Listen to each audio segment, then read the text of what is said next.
Across the world, ancient structures still stand where survival alone gives no reason for them to exist. They were planned, aligned, built with effort that speaks of belief, not chance. For the dead, for the sky, for power, for memory. These are not legends. They are real places, left behind by people who understood more than we often credit them for. The builders are gone. The stones remain. If this kind of journey matters to you, subscribe. And let's keep exploring. The Cyclopean Walls of Mycenae, Greece. Rising from the dry, windswept hills of the northeastern Peloponnese, the ancient citadel of Mycenae dominates the landscape with a quiet, unyielding presence. From a distance, its walls appear almost natural, as if the mountain itself had folded upward and hardened into stone. But as one draws closer, the illusion fades. These stones were placed here by human hands, massive blocks stacked with deliberate intent, forming what later generations would call the Cyclopean Walls. The name itself reveals the awe these structures inspired.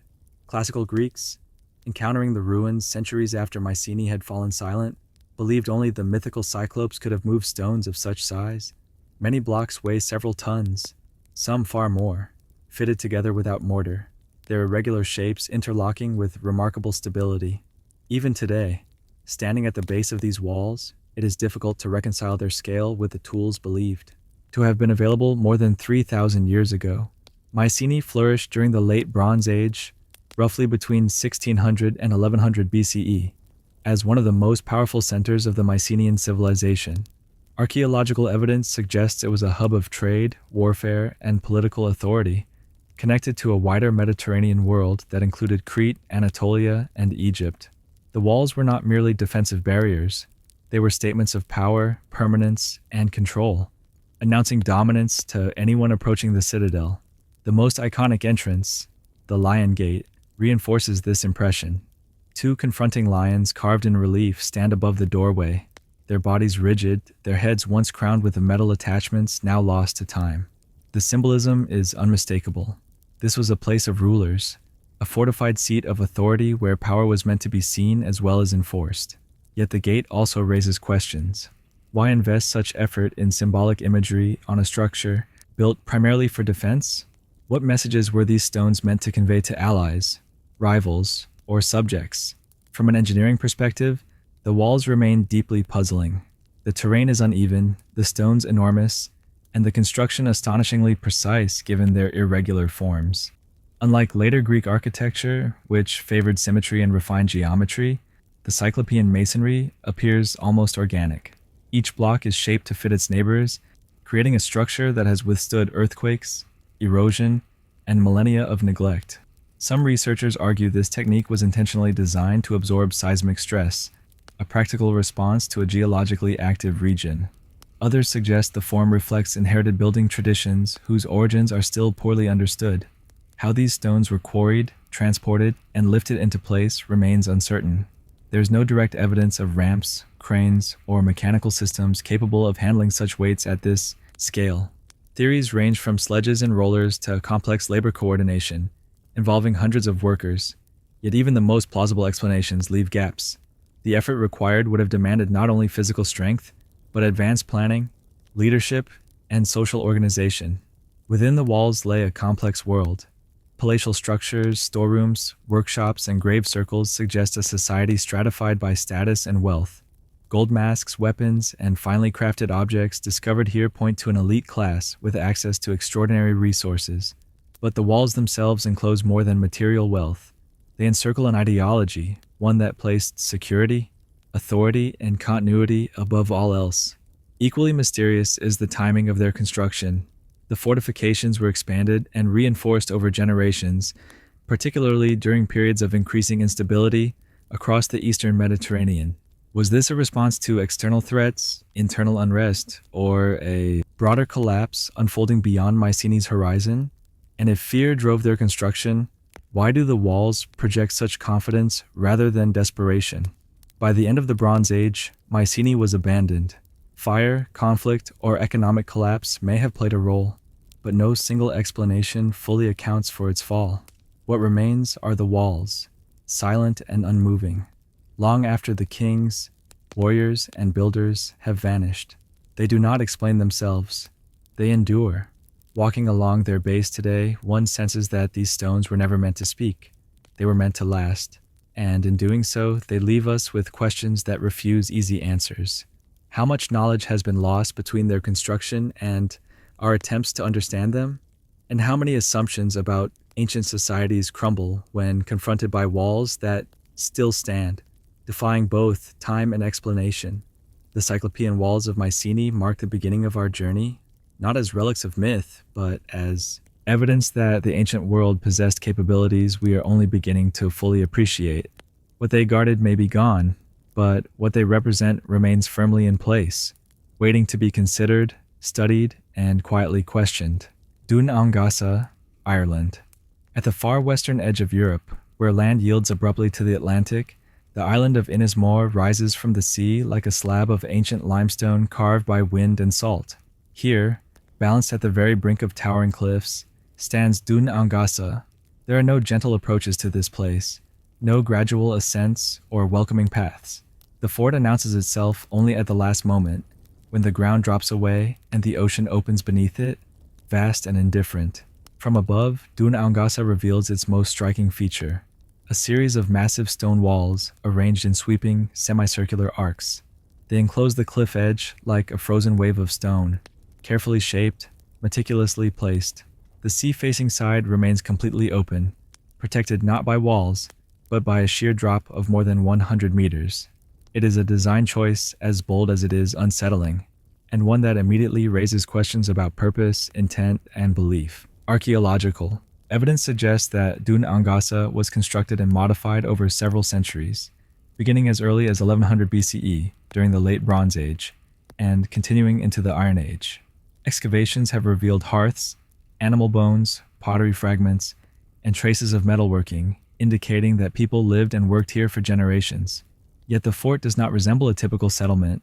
There are no permanent dwellings preserved within its walls, no clear evidence of long-term domestic life.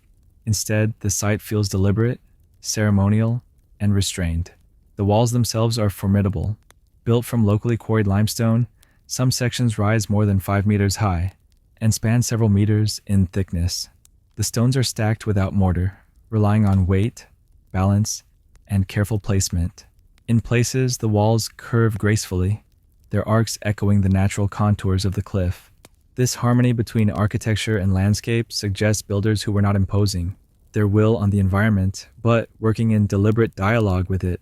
One of the most puzzling features of Dún Angasa lies just inside the innermost wall, a dense field of upright stones, known as a chevaux de frise. These sharp, irregular slabs were embedded into the ground, forming a hazardous barrier designed to slow or injure anyone attempting to cross it. Such defenses are rare in Ireland and raise immediate questions. Who was expected to attack this place? And why was such an extreme deterrent deemed necessary in a location already protected by isolation and height? From a military perspective, the fort is both powerful and perplexing. Its landward defenses are strong, layered, and intimidating. Yet the open cliff edge suggests an acceptance, or perhaps an embrace, of vulnerability in one direction. Some researchers interpret this as a purely practical decision. The sea itself was defense enough. Others see symbolic intent. The fort does not turn its back on the ocean. It faces it fully exposed, as if acknowledging a force greater than any wall. The Atlantic here is not merely a backdrop. It dominates every sensory experience. The constant wind, the sound of waves striking stone far below, and the ever-changing light create an atmosphere that feels charged and liminal. It's easy to imagine that this place held significance beyond survival. Perhaps Dún Angasa functioned as a ceremonial center, a gathering place for rituals tied to the sea, the sky, or the cycles of the year. Some scholars have noted potential alignments between sections of the fort and solar events, particularly the setting sun during certain times of year. While evidence remains inconclusive, the possibility invites speculation. The western horizon, where the sun dissolves into the ocean, has held symbolic meaning in many cultures, often associated with endings, transitions, and the boundary between worlds. Was this cliff-edge fort positioned to mark such moments, transforming natural events into acts of collective meaning? Unlike later hill forts designed primarily for defense or governance, Dún Angasa resists easy classification. Its scale suggests communal effort, Yet, its isolation challenges ideas of centralized control. Constructing such massive walls on this exposed edge would have required careful planning, coordination, and sustained labor. This implies a society capable of organizing complex projects, even in environments that offered little margin for error. Equally enigmatic is the fort's eventual abandonment. There's no clear evidence of violent destruction, no layers of ash pointing to catastrophic fire, no mass graves suggesting conquest. Instead, the site seems to have been deliberately left behind. The reasons remain unclear. Environmental change, shifting social structures, or evolving belief systems may all have played a role. What is certain is that those who left did not dismantle the fort. They allowed it to remain, watching the sea long after human voices faded from its walls. Standing within Dun Angasa today, the sense of absence is profound. The stones remain tightly set, the arcs of the walls still readable, but the purpose that once animated them feels distant, just out of reach. The fort does not offer answers easily. It does not explain itself through inscriptions or monuments. Instead, it demands patience, observation, and humility. This is a place where human ambition meets the limits of control. The builders shaped stone with precision and intent, yet they placed their creation at the mercy of wind, rain, and ocean. In doing so, they acknowledged something fundamental about their world. That power was not absolute, that permanence was never guaranteed, and that meaning could be found not only in protection, but in exposure. Duna Angasa endures as one of Ireland's most enigmatic ancient structures, balanced between land and sea, certainty and mystery. It challenges modern assumptions about why monuments are built and what they are meant to achieve. As we continue our journey through ancient structures that defy easy explanation, this cliff-edge fort reminds us that the past does not always align with our expectations. Sometimes it stands silently at the edge, facing the unknown, and waits for us to notice. The tumulus of Bougon, France.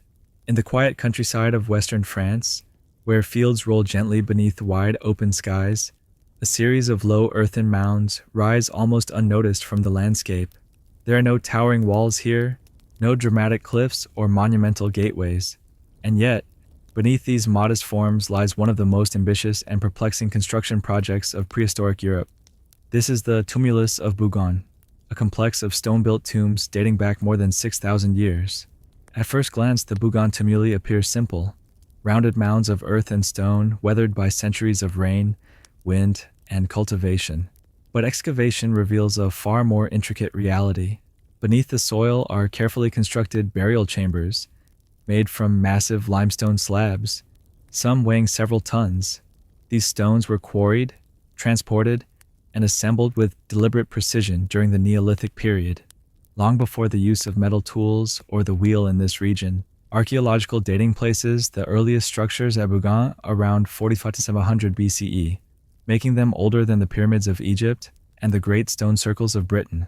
The site consists of multiple tumuli, built and rebuilt over many generations. Each mound contains one or more chambers, accessed by narrow passages and sealed with enormous capstones. The repetition of this effort over centuries suggests that Bougon was not a one-time project, but a place of enduring significance. The engineering challenges alone are striking. The limestone used in the tombs does not occur naturally at the site. It was transported from quarries several kilometers away, moved across uneven terrain by communities without draft animals or mechanical devices. Estimates suggest that some slabs weigh more than 90 tons. How these stones were moved remains uncertain. Wooden sledges, rollers, and coordinated human labor are often proposed. Yet even these explanations struggle to fully account for the scale and consistency of construction. Inside the chambers, archaeologists uncovered human remains, pottery, stone tools, and ornaments.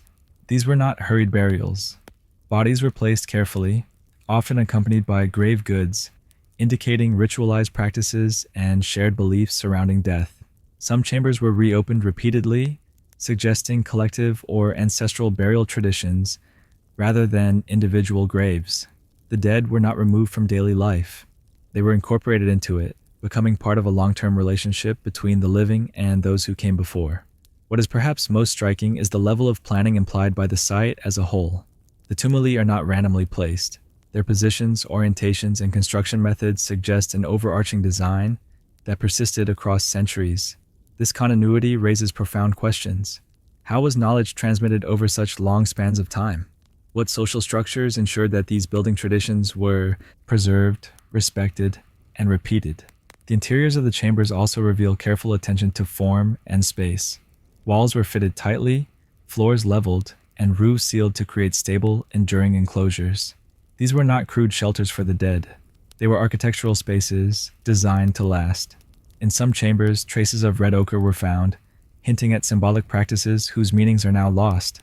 Was the color meant to represent blood, life, rebirth, or something more abstract? Without written records, interpretation remains tentative. Unlike later monumental tombs associated with kings or elites, Bougon appears to have served entire communities. There is no evidence of extreme wealth or hierarchy within the burials. Instead, the effort invested in construction suggests shared purpose rather than centralized power. This challenges modern assumptions about monumentality. These structures were not expressions of domination, they were expressions of belonging. Equally, puzzling is the decision to build upward, enclosing stone chambers beneath massive earthen mounds. The dead were not placed in the open, nor marked with visible stone monuments alone. They were deliberately hidden, sealed within the landscape. This act of covering may itself have held symbolic meaning. The earth was not merely a surface to build upon. It was an active participant in the ritual, enveloping the dead and binding them to the land. Over time, the use of the Bougon complex ceased. The reasons remain unclear. There is no sign of sudden destruction or catastrophe. Instead, the site seems to have gradually fallen out of use, its purpose fading as beliefs and social structures evolved. The mounds remained, however, continuing to shape the landscape long after their builders were gone. Today, standing atop these tumuli, the silence is striking. There are no inscriptions to guide interpretation, no myths carved in stone. What remains is the physical evidence of intention, effort, and continuity. The stones do not tell us what the builders believed, but they tell us that belief mattered deeply enough to move mountains of earth and stone, generation after generation. The tumulus of Bougon forces us to reconsider the capabilities of early farming societies. These were not simple communities focused only on survival. They were planners, engineers, and ritual thinkers, capable of long-term projects that extended beyond any single lifetime. Their monuments were not meant to impress distant observers. They were meant to endure, quietly anchoring memory, identity, and meaning in the land itself.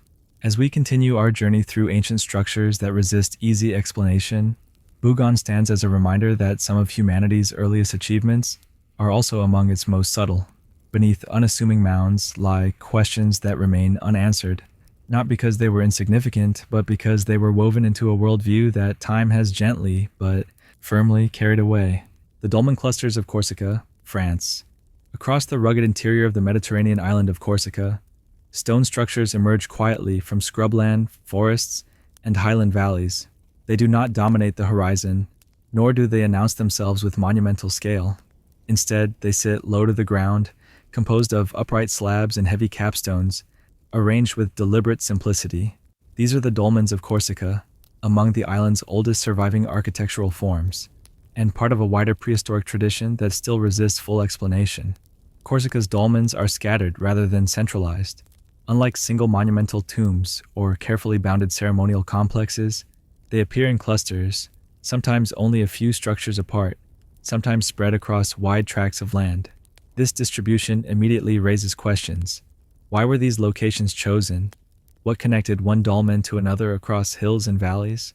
And what social or ritual logic governed their placement? Most Corsican dolmens date to the late Neolithic period, roughly between 4000 and 2500 BCE. They consist of large vertical stone slabs supporting a massive horizontal capstone, forming a chamber that was once partially or fully covered by earth or smaller stones. Today, many stand exposed, their coverings long eroded, giving them an open, skeletal appearance. Yet this exposure is deceptive. These structures were never meant to be seen as they are now. They were meant to be enclosed, hidden, and sealed. Archaeological excavations have revealed human remains, pottery fragments, stone tools, and traces of ritual activity within and around several dolmens. Like other megalithic tombs across Europe, they appear to have served as collective burial sites rather than individual graves. Bodies were placed, revisited, and rearranged over time, suggesting ongoing relationships between the living and the dead.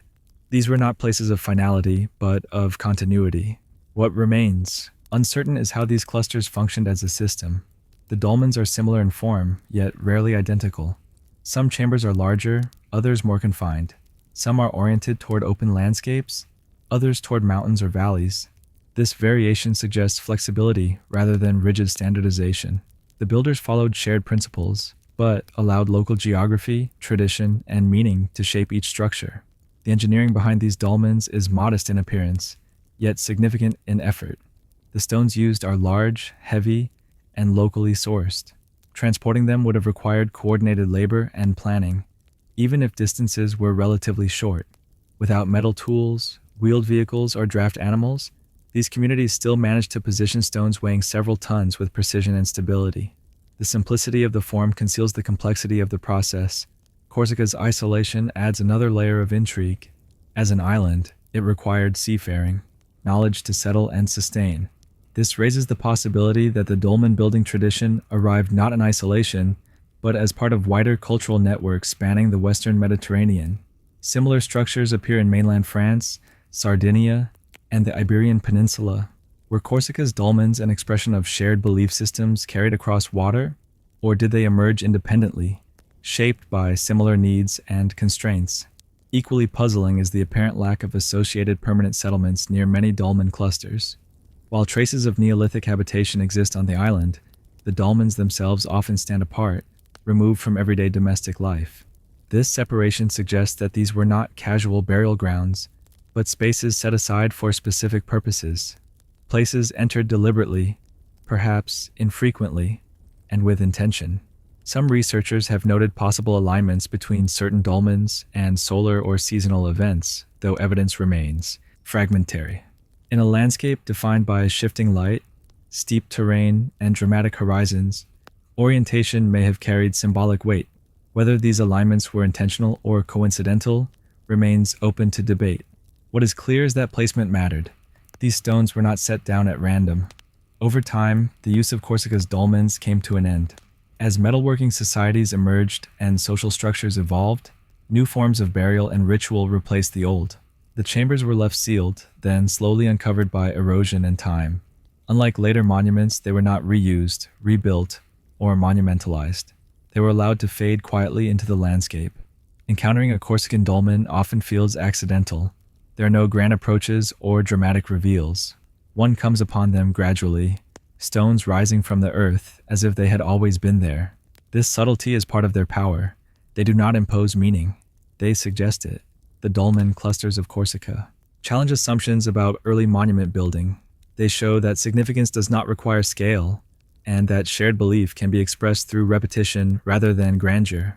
These structures speak of communities bound not by centralized authority, but by memory, ritual, and place. As we move forward in our exploration of ancient structures that continue to resist clear explanation, Corsica reminds us that some of the past's most enduring questions are embedded in the quietest forms. Low stones, sealed chambers, landscapes shaped gently by human hands, and meanings that remain, even now, just beyond our reach. Eketorp Fortress, Öland, Sweden. As the journey moves northward across Europe, the terrain begins to change in subtle but important ways. Dense forests thin out, mountains flatten, and the land opens into broad limestone plains shaped by wind, frost, and sea. Off Sweden's southeastern coast lies the island of Öland, a narrow stretch of land exposed to the Baltic's shifting moods. Here the landscape feels stripped to its essentials. Stone, grass, sky. It is within this quiet openness that the circular walls of Eketorp Fortress emerge, not as a monument dominating the land, but as a form that belongs to it. At first glance, Eketorp appears modest. Its stone walls rise only a few meters high, forming a near-perfect circle. There are no towering ramparts, no carved reliefs, no dramatic gateways. Yet this simplicity is deceptive. Beneath it lies one of the most complete archaeological records of long-term human occupation in Northern Europe, spanning centuries of adaptation, belief, and survival. Eketorp was first constructed during the Iron Age, around the 4th century CE. This was a period marked by instability across Scandinavia, when small communities faced threats ranging from rival groups to environmental pressures.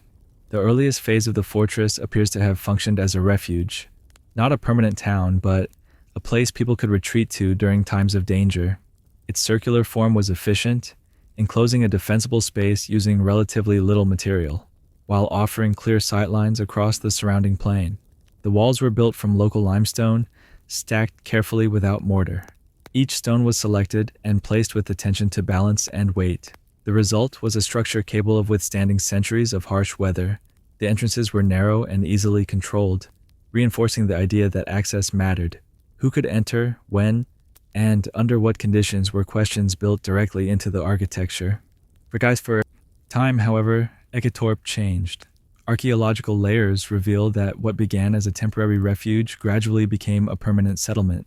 Houses were constructed along the inner wall, forming a ring of dwellings that turned the fortress inward. Daily life unfolded within this circular boundary. Fires burned in hearths. Tools were made and repaired. Animals were brought inside. The walls no longer marked only a place of emergency, but a lived environment.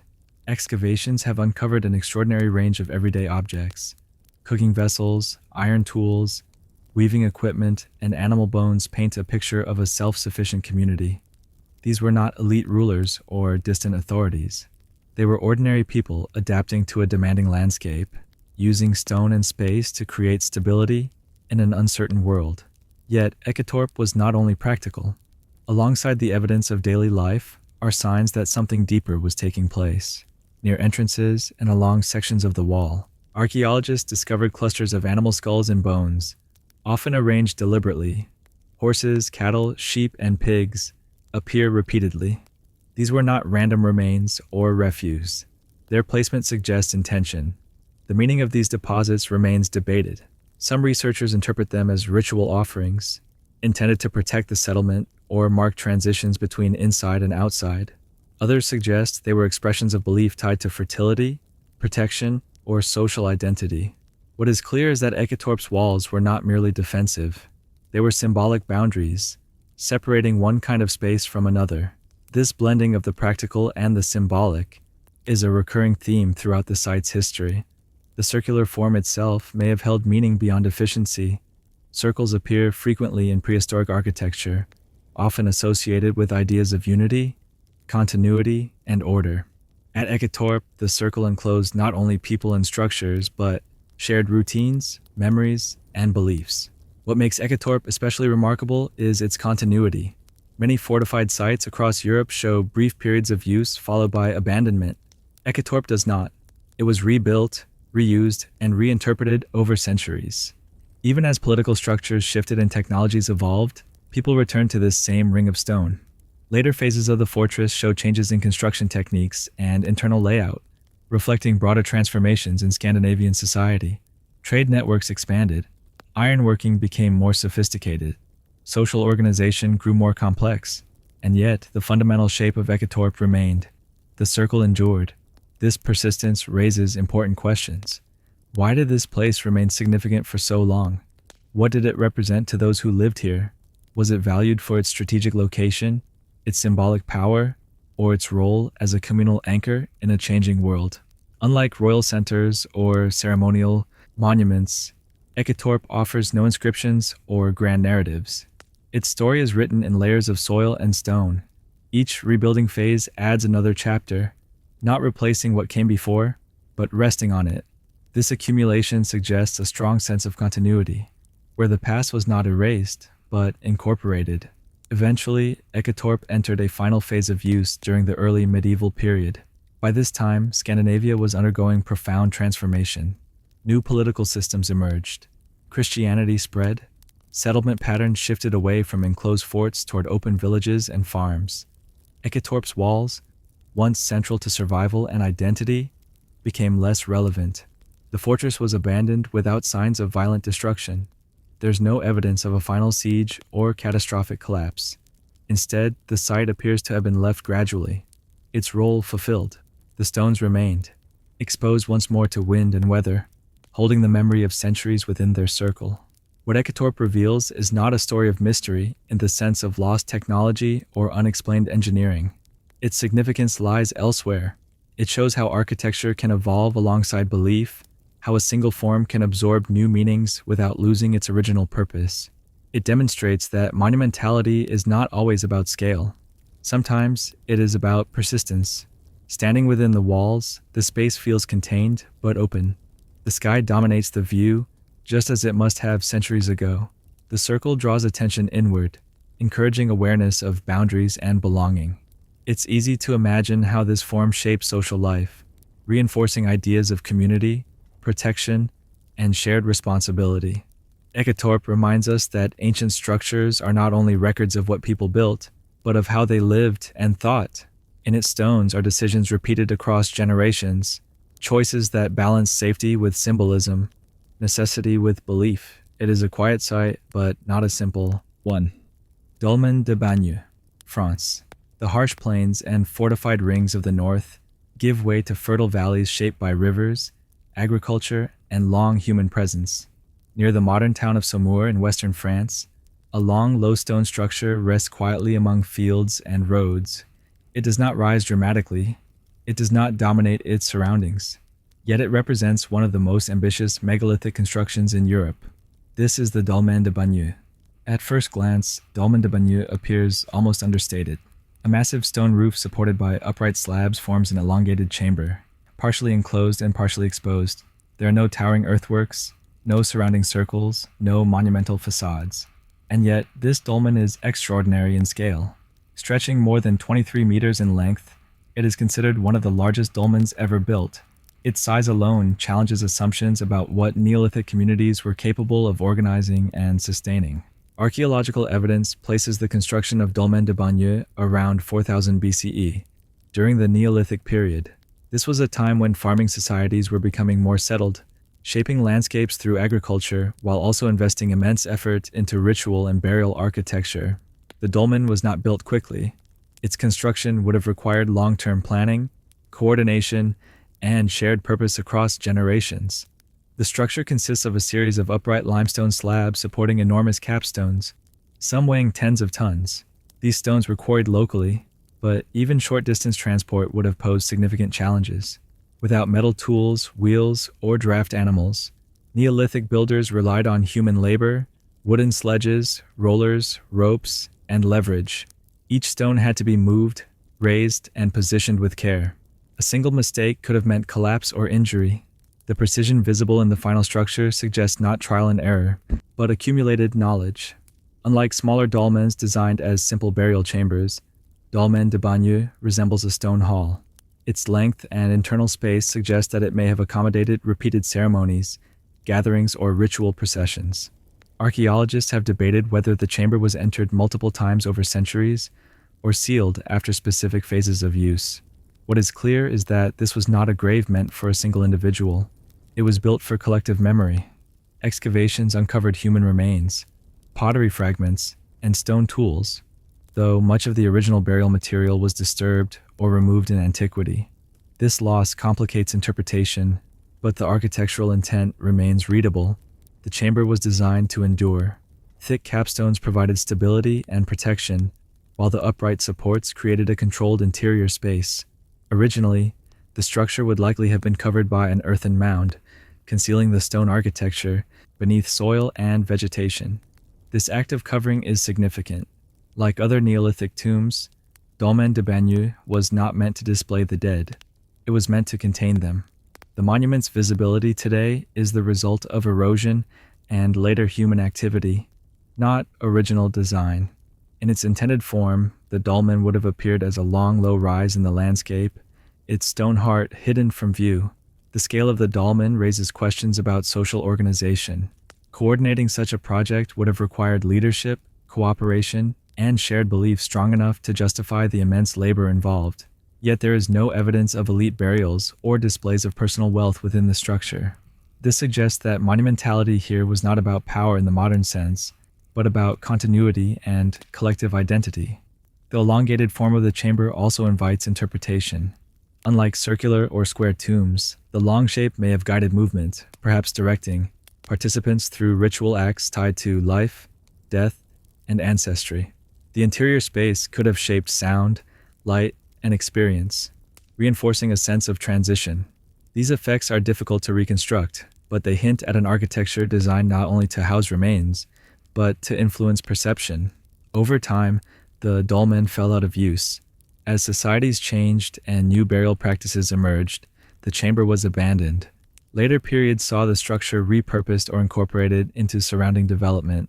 Unlike more remote megalithic sites, Dolmen de Bagneux survived within a living landscape, adapting to centuries of change while retaining its core form.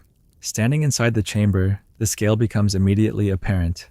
The stones are close, heavy, and closing.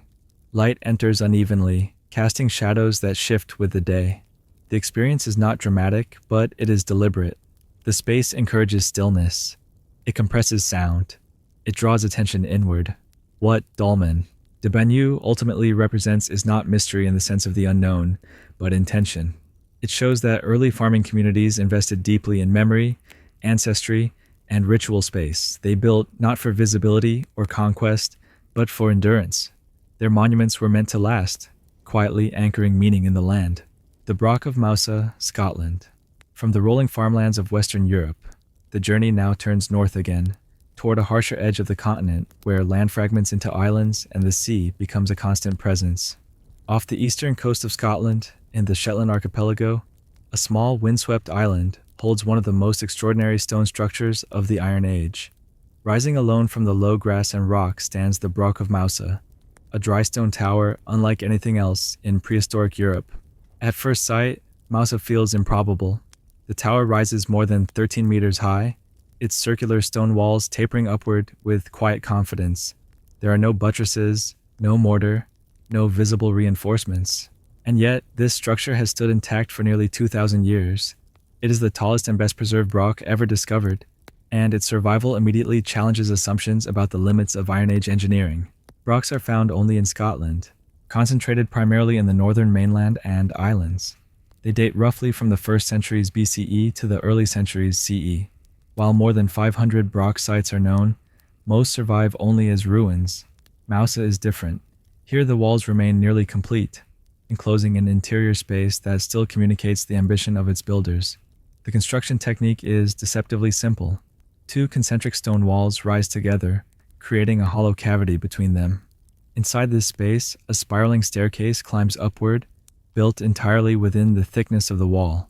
This double wall system reduces weight, increases stability, and allows height without collapse.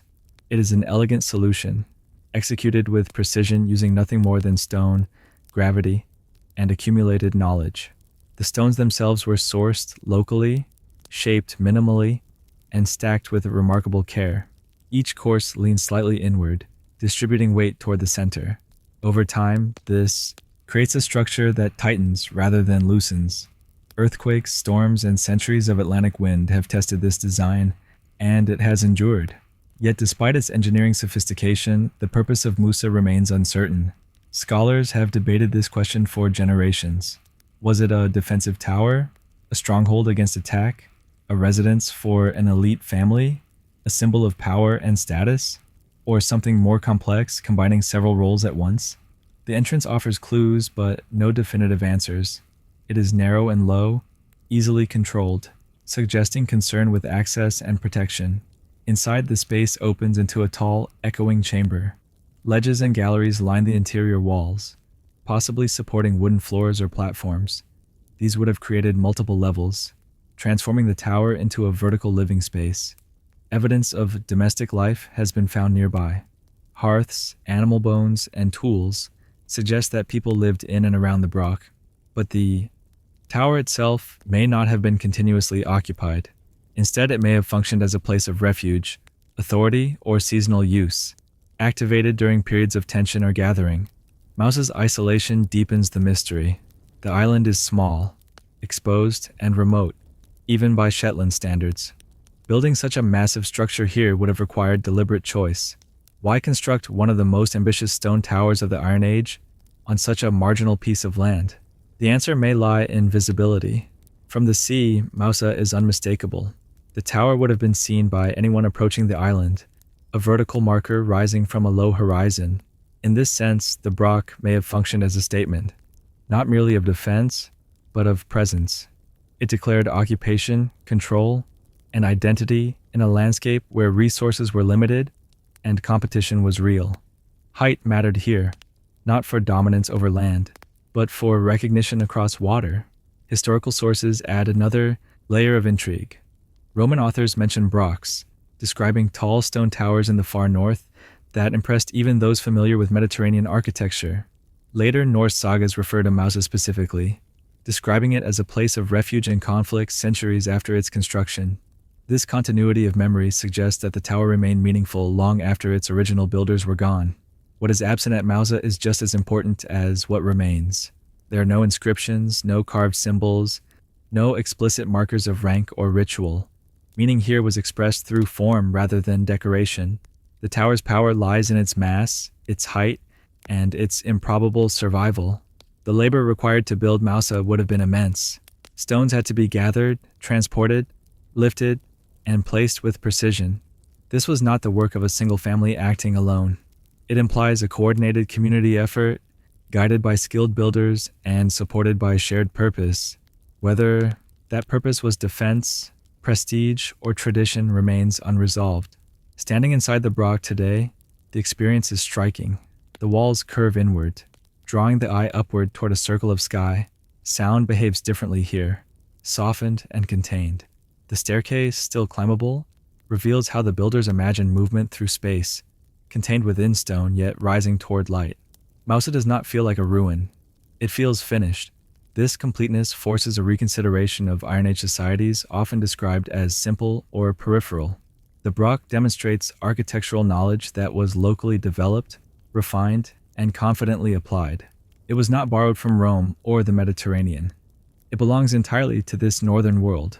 Eventually, the Broch was abandoned. The reasons are unclear. Changing social structures, new forms of settlement, or shifting power dynamics may all have contributed. Unlike many ancient sites, Mausa shows no sign of violent destruction. It was not toppled or dismantled. It was simply left behind, and in being left, it was preserved. Without later rebuilding or reuse, the tower remained intact, standing quietly through centuries of storms and silence. Its survival feels almost accidental, yet it offers an unparalleled window into a moment when stone, skill, and belief converged. The Broch of Mausa stands as one of the clearest demonstrations that prehistoric architecture did not follow a single path toward complexity. While elsewhere monumentality took the form of tombs, walls, or temples, here it rose vertically, shaped by isolation, necessity, and identity. Mausa reminds us that ingenuity does not belong to any one region or tradition. Even at the edge of the known world, ancient builders found ways to shape stone into forms that endure, not through excess, but through understanding. Not through ornament, but through balance. And in that balance, they left behind a structure that still asks, quietly and persistently, how much we truly know about the past. The Lesser Tholos tombs of Mycenaean Greece. Scattered across the hills and valleys of mainland Greece are stone structures that rarely command attention at first glance. They don't rise above the landscape. Instead, they are cut into it. These are the Lesser Tholos tombs of the Mycenaean world, monuments not of conquest, but of remembrance. Unlike the famous royal tholoi, often singled out for their size and precision, these smaller tombs form a wide and largely overlooked network of burial architecture, found near settlements, along slopes, and at the edges of cultivated land. They reflect a shared tradition adapted to local needs and resources. Together, they offer a more intimate view of how Mycenaean society understood death, ancestry, and continuity. Tholos tombs first appeared in Greece during the early Mycenaean period, around the 16th century BCE. Their defining feature is the corbelled dome, created by stacking rings of stone that gradually curve inward until they meet at the top. From the outside, the tombs would have appeared as low earthen mounds. Their stone interiors were concealed, not displayed. This choice alone reveals much about intent. These were not monuments meant to impress from a distance. They were spaces meant to be entered. A typical Lesser Tholos consists of 3 elements. A long narrow entrance passage, known as the dromos, leads inward from the landscape. At its end stands a doorway, often framed by carefully dressed stone. Beyond it lies the circular burial chamber, enclosed beneath a stone dome. The scale varies, but even the smallest examples required significant planning, skill, and labor. The construction technique is deceptively simple. Stones are laid in horizontal courses, each slightly projecting inward. Over time, the walls curve naturally into a dome without the use of true arches or mortar. The stability of these chambers relies entirely on balance, weight distribution, and precision. Many have survived for more than 3,000 years, their domes still intact. What distinguishes the lesser tholoi from their monumental counterparts is not technique, but intent. These tombs were not built for kings whose power demanded display. Instead, they appear to have served extended families, lineages, or local elites. Their existence suggests that Mycenaean concepts of ancestry extended beyond a single ruling class. Memory was distributed, not centralized. Excavations of these tombs reveal repeated use. Bodies were placed, moved, and rearranged over generations. Grave goods such as pottery, weapons, jewelry, and tools accompanied the dead, though rarely in extravagant quantities. This pattern suggests continuity rather than excess. The tomb was not closed after one burial. It remained active, revisited as part of an ongoing relationship between the living and the dead. The experience of entering a tholos tomb is carefully shaped.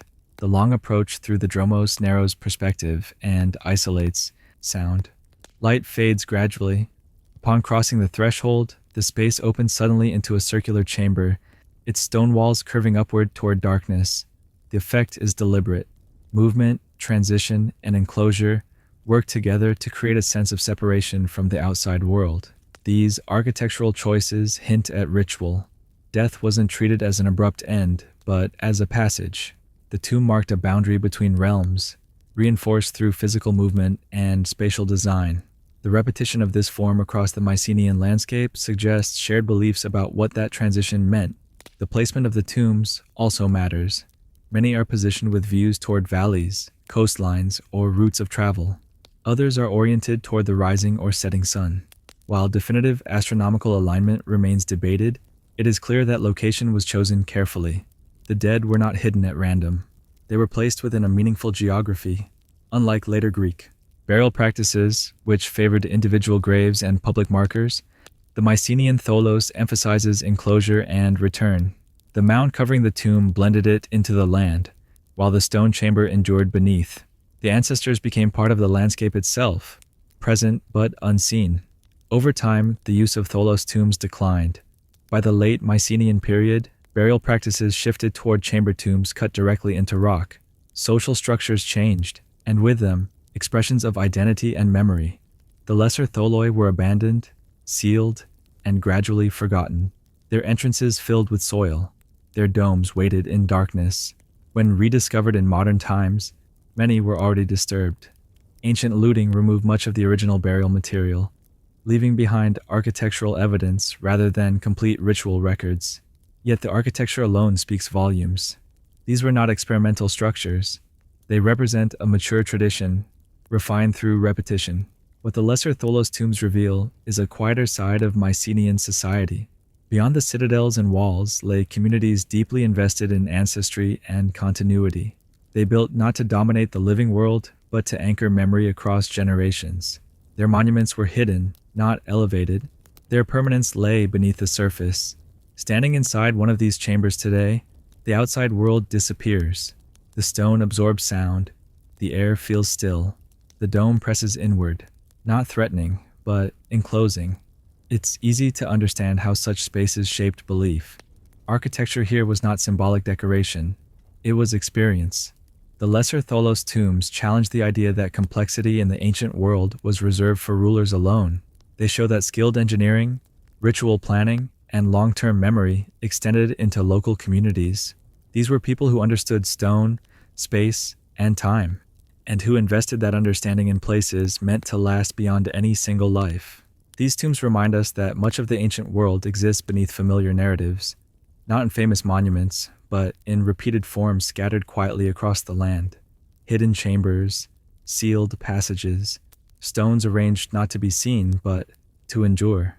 And within them, the traces of lives remembered long after their names were lost. Ha'amonga, Amaui, Tonga. On the island of Tongatapu, where coral limestone meets dense vegetation and the Pacific stretches uninterrupted to the horizon, a stone structure rises with unexpected restraint. 3 massive blocks stand upright, and joined, forming a simple doorway-like shape. There are no surrounding walls, no enclosures, no visible settlement remains to frame it, and yet the Hamanga e Maui commands attention through scale, precision, and isolation. Each stone weighs an estimated 40 tons. They are carved from coral limestone, quarried locally, and shaped with flat faces and sharp angles that contrast with the organic landscape around them. 2 vertical pillars support a horizontal lintel, fitted with grooves that lock the stones together. This is not a rough stacking of weight. It is deliberate engineering. The trilithon is believed to have been erected around the 13th century CE, during the height of the Tui Tonga Empire, one of the most powerful political systems in Polynesian history. Oral traditions attribute its construction to the demigod Maui, who is said to have carried the stones from afar. While myth provides poetry, archaeology points to human organization on an impressive scale. Moving, lifting, and aligning stones of this size without metal tools or wheeled transport required coordination, knowledge, and authority. The surrounding area offers few clues. There are no visible foundations of large buildings nearby, no defensive walls, no burial mounds directly associated with the structure. This absence has fueled debate for decades. Was Hamanga a Maui ceremonial, political, astronomical, or something that combined all three? One of the most persistent interpretations focuses on alignment. Researchers have observed that the structure aligns with the sunrise during the summer solstice and with the sunset during the winter solstice. The horizontal lintel contains notches that may have been used to track solar movement across the year. If correct, this would suggest the trilithon functioned as a calendar, marking seasonal cycles critical to agriculture, navigation, and ritual life. In Polynesian societies, astronomical knowledge was not abstract. It governed planting seasons, voyaging routes, ceremonial timing, and social order. The sky was a guide, not a mystery. A structure that anchored celestial observation to the land would have carried immense significance. It would have linked time, authority, and cosmology in stone. Others argue for a political interpretation. The Tui Tonga rulers governed through both spiritual and administrative power. Monumental architecture reinforced legitimacy. Standing beneath the trilithon, one would have experienced scale and permanence firsthand. Passing through it may have marked transition, submission, or ritual acknowledgement of authority. The structure's simplicity amplifies this effect. There is no distraction, only stone, space, and alignment. What complicates interpretation is how little material evidence remains. Tropical environments are unforgiving to archaeology. Organic materials decay rapidly. Wooden structures vanish. What survives is stone. This means Ha'amanga, a Maui may once have stood within a broader ceremonial or political landscape now lost to time. The precision of the joinery suggests specialized knowledge. The lintel is not simply placed atop the uprights. It is locked into position through carved slots, preventing lateral movement. This technique reflects an understanding of weight distribution and stability that goes beyond improvisation. It indicates planning, measurement, and skilled execution. Transporting the stones would have required communal labor on a massive scale. Logs, ropes made from plant fibers, earthen ramps, and coordinated manpower are often proposed. But even with these methods, the task would have been extraordinary. Such effort implies a society capable of mobilizing large groups for shared goals, guided by leadership strong enough to sustain long-term projects. Ha'amanga. A Maui also challenges assumptions about monumentality. It does not overwhelm through size alone. Instead, it isolates form. The trilithon stands apart, uncluttered by additional construction. Its power lies in restraint. 3 stones, 1 alignment, 1 enduring question. Unlike megalithic monuments in Europe or the Near East, this structure emerges from an oral culture rather than a written one. Meaning was transmitted through story, chant, and memory. The trilithon may have functioned as a mnemonic device, a physical anchor for knowledge passed between generations. In this sense, it was not merely observed, it was remembered. The continued presence of Ha'amanga a Maui in Tongan cultural identity supports this idea. It is not treated as a ruin, but as a living marker of heritage. Its name, its stories, and its associations remain active. This continuity offers a rare bridge between ancient construction and modern meaning. Standing before the trilithon today, the experience is striking in its quietness. There is no enclosure to guide movement, No inscription to explain purpose. The stones do not instruct, they endure. Light passes through the opening. Shadows shift with the sun. Time becomes visible through alignment rather than measurement. Haamanga. A Maui does not present itself as a solved problem. It resists singular interpretation. Its function may have changed over time, serving different roles for different generations. Calendar, ceremony, authority, memory. These possibilities do not exclude one another. What the Trilithon ultimately reveals is that advanced understanding does not require complexity of form. Knowledge can be expressed through balance, orientation, and restraint. In this remote corner of the Pacific, ancient builders shaped stone to connect land, sky, and society into a single enduring structure. Haamanga, a Maui, stands as a reminder that human ambition has always extended beyond survival. Across cultures separated by oceans and millennia, people have raised stone not only to protect or bury, but to understand their place in the world. Here, beneath the Pacific sky, that impulse remains visible, framed by 3 stones that still hold their ground. The Tverskoye Dolmen, Russia. In the foothills of the North Caucasus, where forests thicken and mountains rise gradually from the plains, a stone structure sits with an almost deliberate stillness. It is small compared to fortresses and towers, yet it carries a weight that feels disproportionate to its size.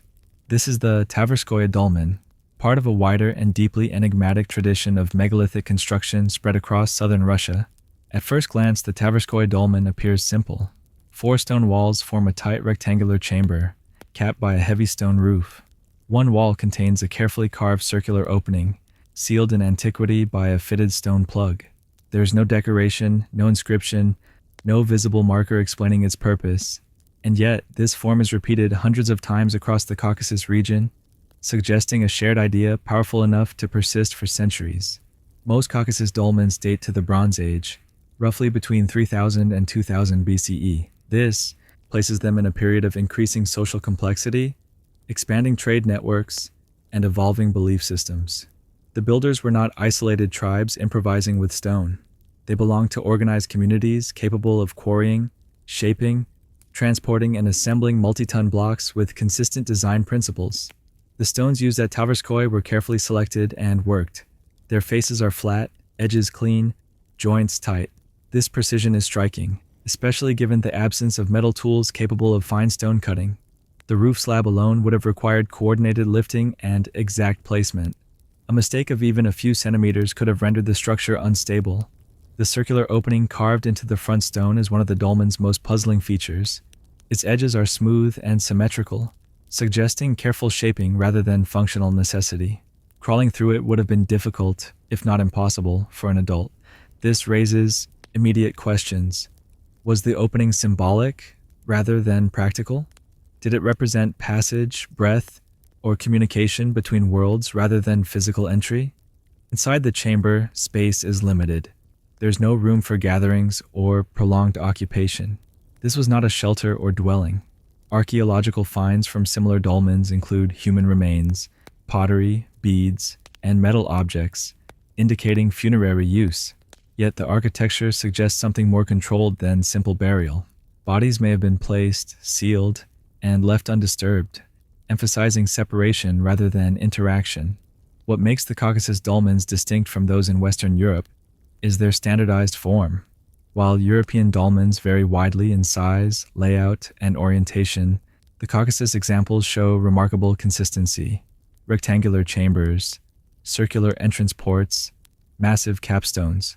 This uniformity implies shared knowledge, transmitted across large distances and long periods of time. How that knowledge spread remains unclear.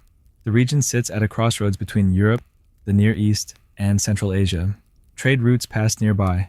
Cultural exchange was inevitable, yet no direct parallels fully explain the Caucasus dolmen tradition.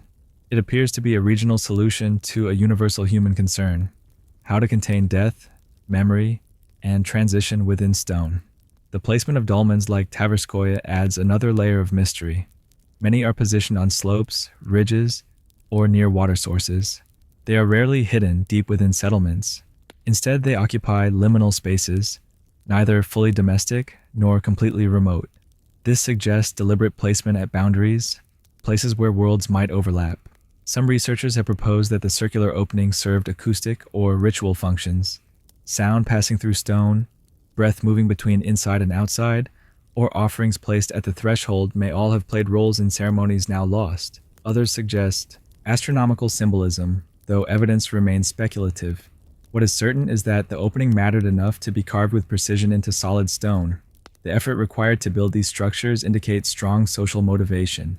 This was not labor undertaken lightly. Communities invested time, energy, and resources into monuments that offered no immediate practical return. Their value lay elsewhere, in belief, memory, or social cohesion. Over time, the tradition ended. Dolmens were sealed, abandoned, and slowly reclaimed by forest and soil. Later cultures did not reuse them. They were respected, avoided, or simply forgotten. This silence is telling. Whatever meaning they held didn't translate easily into new belief systems. When rediscovered by archaeologists, many Caucasus dolmens were already disturbed, their contents removed or scattered. What remains is architecture without explanation, stone form without voice, and yet that form continues to provoke questions. Standing before the Tverskoy dolmen today, the structure feels closed. It does not invite entry. It resists interpretation. The circular opening looks outward, but the chamber remains sealed, withholding whatever significance it once held. This restraint may be intentional. The builders created something meant to separate, not reveal. The Tverskoy dolmen challenges familiar narratives of prehistoric monument building. It shows that complexity does not always express itself through size or ornament. Sometimes it appears through repetition, precision, and refusal to explain itself. The dolmen stands as a reminder that ancient societies across the Eurasian landmass grappled with similar questions using very different forms. Here, in stone chambers sealed with care, meaning was not displayed. It was contained. And in being contained, it has endured, quietly asserting that some of the past was never meant to be easily understood. Dolmen de Soto, Spain. In the gently rolling countryside of southwestern Iberia, where seasonal rivers cut through fertile land and the horizon opens wide, a long stone corridor lies concealed beneath an earthen mound. From the surface, it appears modest, almost indistinct, but beneath the soil is one of the most elaborate megalithic monuments of prehistoric Europe. This is the Dolmen de Soto, a structure that transforms stone, movement, and light into a carefully controlled experience. Constructed during the late Neolithic period, around 3000 BCE, Dolmen de Soto belongs to a tradition of passage graves that spread across Atlantic Europe. Yet even within this tradition, it stands apart. Its corridor extends nearly 20 meters in length, lined with massive upright stones known as orthostats, each selected, positioned, and shaped with intention. These stones do more than support weight. They communicate. As one moves through the passage, the space narrows and darkens. Sound softens. The outside world recedes. This gradual transition appears deliberate.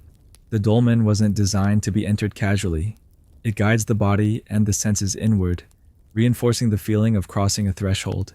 At the far end lies the burial chamber, broader and heavier, enclosed beneath enormous capstones that press down with visible force. What distinguishes Dolmen de Soto most clearly is what appears on its stones.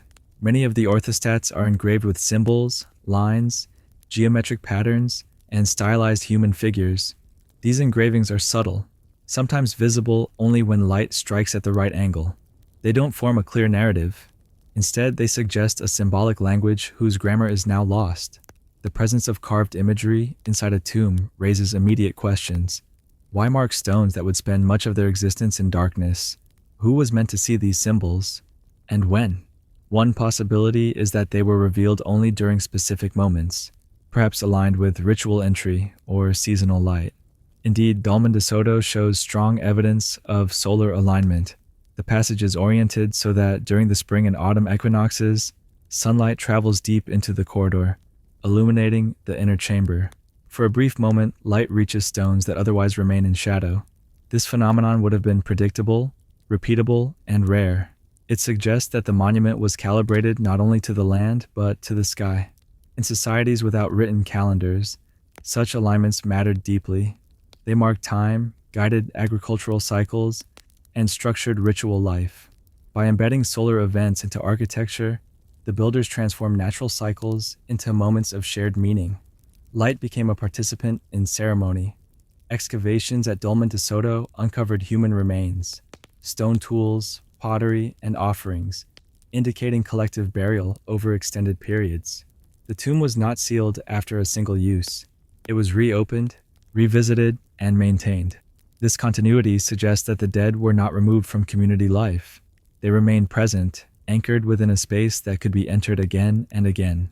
The scale of the monument reflects extraordinary communal effort. Some of the stones weigh several tons, transported and erected without metal tools or wheeled vehicles. The coordination required implies strong social bonds and shared belief. This was not construction for survival. It was construction for meaning. Unlike later monumental tombs associated with elite rulers, Dolmen de Soto does not emphasize hierarchy. The engravings do not single out individuals. The architecture does not elevate one body above others. Instead, the structure emphasizes movement, sequence, and return. It is an architecture of process rather than display. The decision to engrave stones inside the passage may also point to memory. These markings could have served as anchors for oral traditions, stories, or rituals, repeated across generations. In this sense, the dolmen functioned not only as a tomb, but as a mnemonic landscape, a place where knowledge was preserved through repetition and place, rather than text. Over time, use of the dolmen ceased. Changing burial practices, evolving social structures, or shifting belief systems may have rendered it obsolete. The entrance filled with soil, the mound settled, the engravings disappeared into darkness, yet the structure remained intact, preserving its form and orientation long after its builders were gone. When rediscovered in the 20th century, Dolmen de Soto offered something rare. Not just a well-preserved megalithic tomb, but one that still demonstrated how architecture, light, and symbolism could be woven together. It did not rely on scale alone, it relied on timing. Standing within the corridor today, the experience remains powerful. The stones press inward. The passage draws attention forward. When light reaches the chamber, it feels intentional, almost staged. This effect is not accidental. It is the result of precise alignment and patient observation of the natural world. Dolmen de Soto challenges the assumption that prehistoric monuments were crude or purely functional. Here, builders shaped experience itself. They controlled how people moved, what they saw, and when they saw it. Stone became a medium for time, memory, and belief. Dolmen de Soto stands as one of the clearest examples of how early societies encoded meaning into architecture without writing. Through corridor, carving, and light, they created a space where the living could meet the dead, the earth could meet the sky, and moments could be fixed within stone. Not to explain the world, but to participate in it. The Mustatil structures, Arabian Peninsula. Across the volcanic plateaus and deserts of northwestern Arabia, long rectangular stone forms stretch across the landscape with quiet insistence. They are low, built close to the ground, often barely visible until seen from above. There are no towers, no chambers, no obvious entrances in the conventional sense. And yet, these structures represent one of the earliest large-scale architectural traditions in the region. They are known today as Mustatil structures. For decades, these stone forms were largely ignored or misunderstood. From ground level, they appeared too simple to matter. It was only with the use of satellite imagery and aerial surveys that their true scale became apparent. Hundreds, possibly thousands, of mustatils are scattered across the lava fields and plains of Saudi Arabia, particularly in regions such as Harat Kebar. Seen from above, they reveal a striking consistency of form. Long parallel walls enclosing narrow, rectangular spaces, sometimes extending hundreds of meters in length. Archaeological dating places the construction of mustatils as early as 5000 BCE, deep into the Neolithic period. This makes them older than Stonehenge and contemporary with some of the earliest monument-building societies elsewhere in the world. At the time of their construction, the Arabian Peninsula was not the arid desert it is today. Climate evidence suggests a greener landscape, with seasonal rainfall, grasslands, and pastoral communities moving with herds of cattle. The mustatils were not built for habitation. Their walls are low, often less than a meter high. They offer no protection from weather or attack. There are no signs of domestic activity inside them. Instead, excavations have revealed something far more specific. At the ends of some mustatils, researchers have uncovered stone platforms containing animal bones, particularly cattle skulls and horns. These were not food waste. They were carefully placed. This discovery shifted interpretation dramatically. The mustatils appear to have been ritual enclosures, constructed for ceremonial purposes rather than daily life. The emphasis on cattle is significant. In early pastoral societies, cattle were central to survival, status, and identity. They represented wealth, sustenance, and continuity. Offering them in ritual context suggests acts of collective sacrifice, perhaps tied to seasonal movement, environmental stress, or social cohesion. The architecture of the mustatils reinforces this idea. The long, narrow enclosures guide movement in a single direction. Participants would have entered through one end, moved along the length of the structure, and approached a focal area where offerings were made. This controlled movement suggests procession, not gathering. The space was not meant for crowds to linger, but for people to move through with intention. The labor required to build these structures was substantial. Stones had to be gathered, transported, and placed over large distances. Some mustatils stretched for hundreds of meters, far exceeding what would be necessary for practical enclosures. This investment implies coordination across groups, possibly bringing together multiple communities for shared ritual events. In this sense, mustatils may represent some of the earliest evidence of large-scale social organization in Arabia. What is particularly striking is the repetition of the form. Despite being spread across vast areas, mustatils follow the same basic design principles. This consistency suggests shared beliefs and practices transmitted across generations. Knowledge was not localized. It moved with people across the landscape. Unlike later monumental architecture, mustatils do not dominate visually. They blend into the ground, becoming part of the land rather than standing apart from it. This subtlety may be intentional. The ritual significance of these structures may not have depended on visibility, but on participation. Meaning was created through action, movement, and offering, not through spectacle. The decline of mustatil construction appears to coincide with climatic change. As Arabia became drier, pastoral lifeways shifted. Communities adapted, migrated, or reorganized. Ritual traditions tied to earlier environmental conditions may have lost relevance. The mustatils were abandoned, left exposed to erosion and time. What remains today is a landscape marked by intention without explanation. There are no inscriptions, no myths recorded in writing, no later cultures that clearly inherited these practices. The musatils stand as traces of belief systems that left almost no other record. Their discovery has forced archaeologists to reconsider early Arabian societies. Far from being marginal or undeveloped, these communities were capable of organizing labor, shaping landscapes, and expressing shared values through architecture. They engaged with their environment, not only for survival, but for meaning. Standing among the stones, the mustatils feel restrained, almost austere. There is no single viewpoint from which they reveal themselves fully. Their logic becomes clear only when perspective changes, when one steps back or looks from above. This quality mirrors their purpose. They were not meant to explain themselves immediately. They were meant to be enacted. The mustatil structures challenge familiar narratives about where and when complex ritual architecture emerged.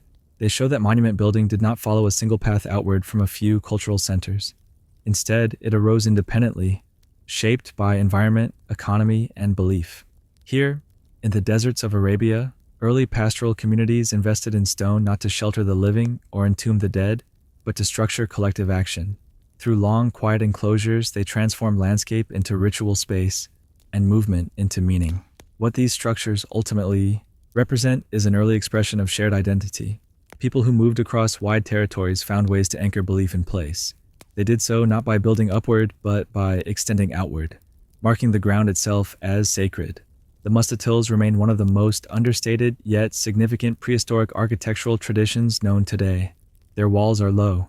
Their purpose is unresolved, but their scale, age, and consistency speak clearly. Long before cities, temples, or written law, human groups in Arabia were already shaping stone to bind community, belief, and landscape into enduring form. Sigiriya Rock Fortress, Sri Lanka. Rising abruptly from the central plains of Sri Lanka, a massive column of stone dominates the surrounding landscape. Its sides are sheer, its summit flat, and its presence unmistakable. This is Sigiriya Rock Fortress, a site where geology, power, art, and engineering converge in a way that defies simple classification. Sigiriya is not a mountain shaped by erosion alone, nor is it a structure built entirely by human hands.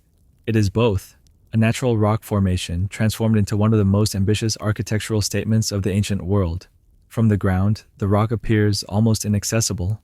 From above, its summit reveals the remains of a carefully planned complex that once functioned as a royal citadel, ceremonial center, and symbolic landscape. The history of Sigiriya is inseparable from the reign of King Kashyapa I, who ruled Sri Lanka in the late 5th century CE.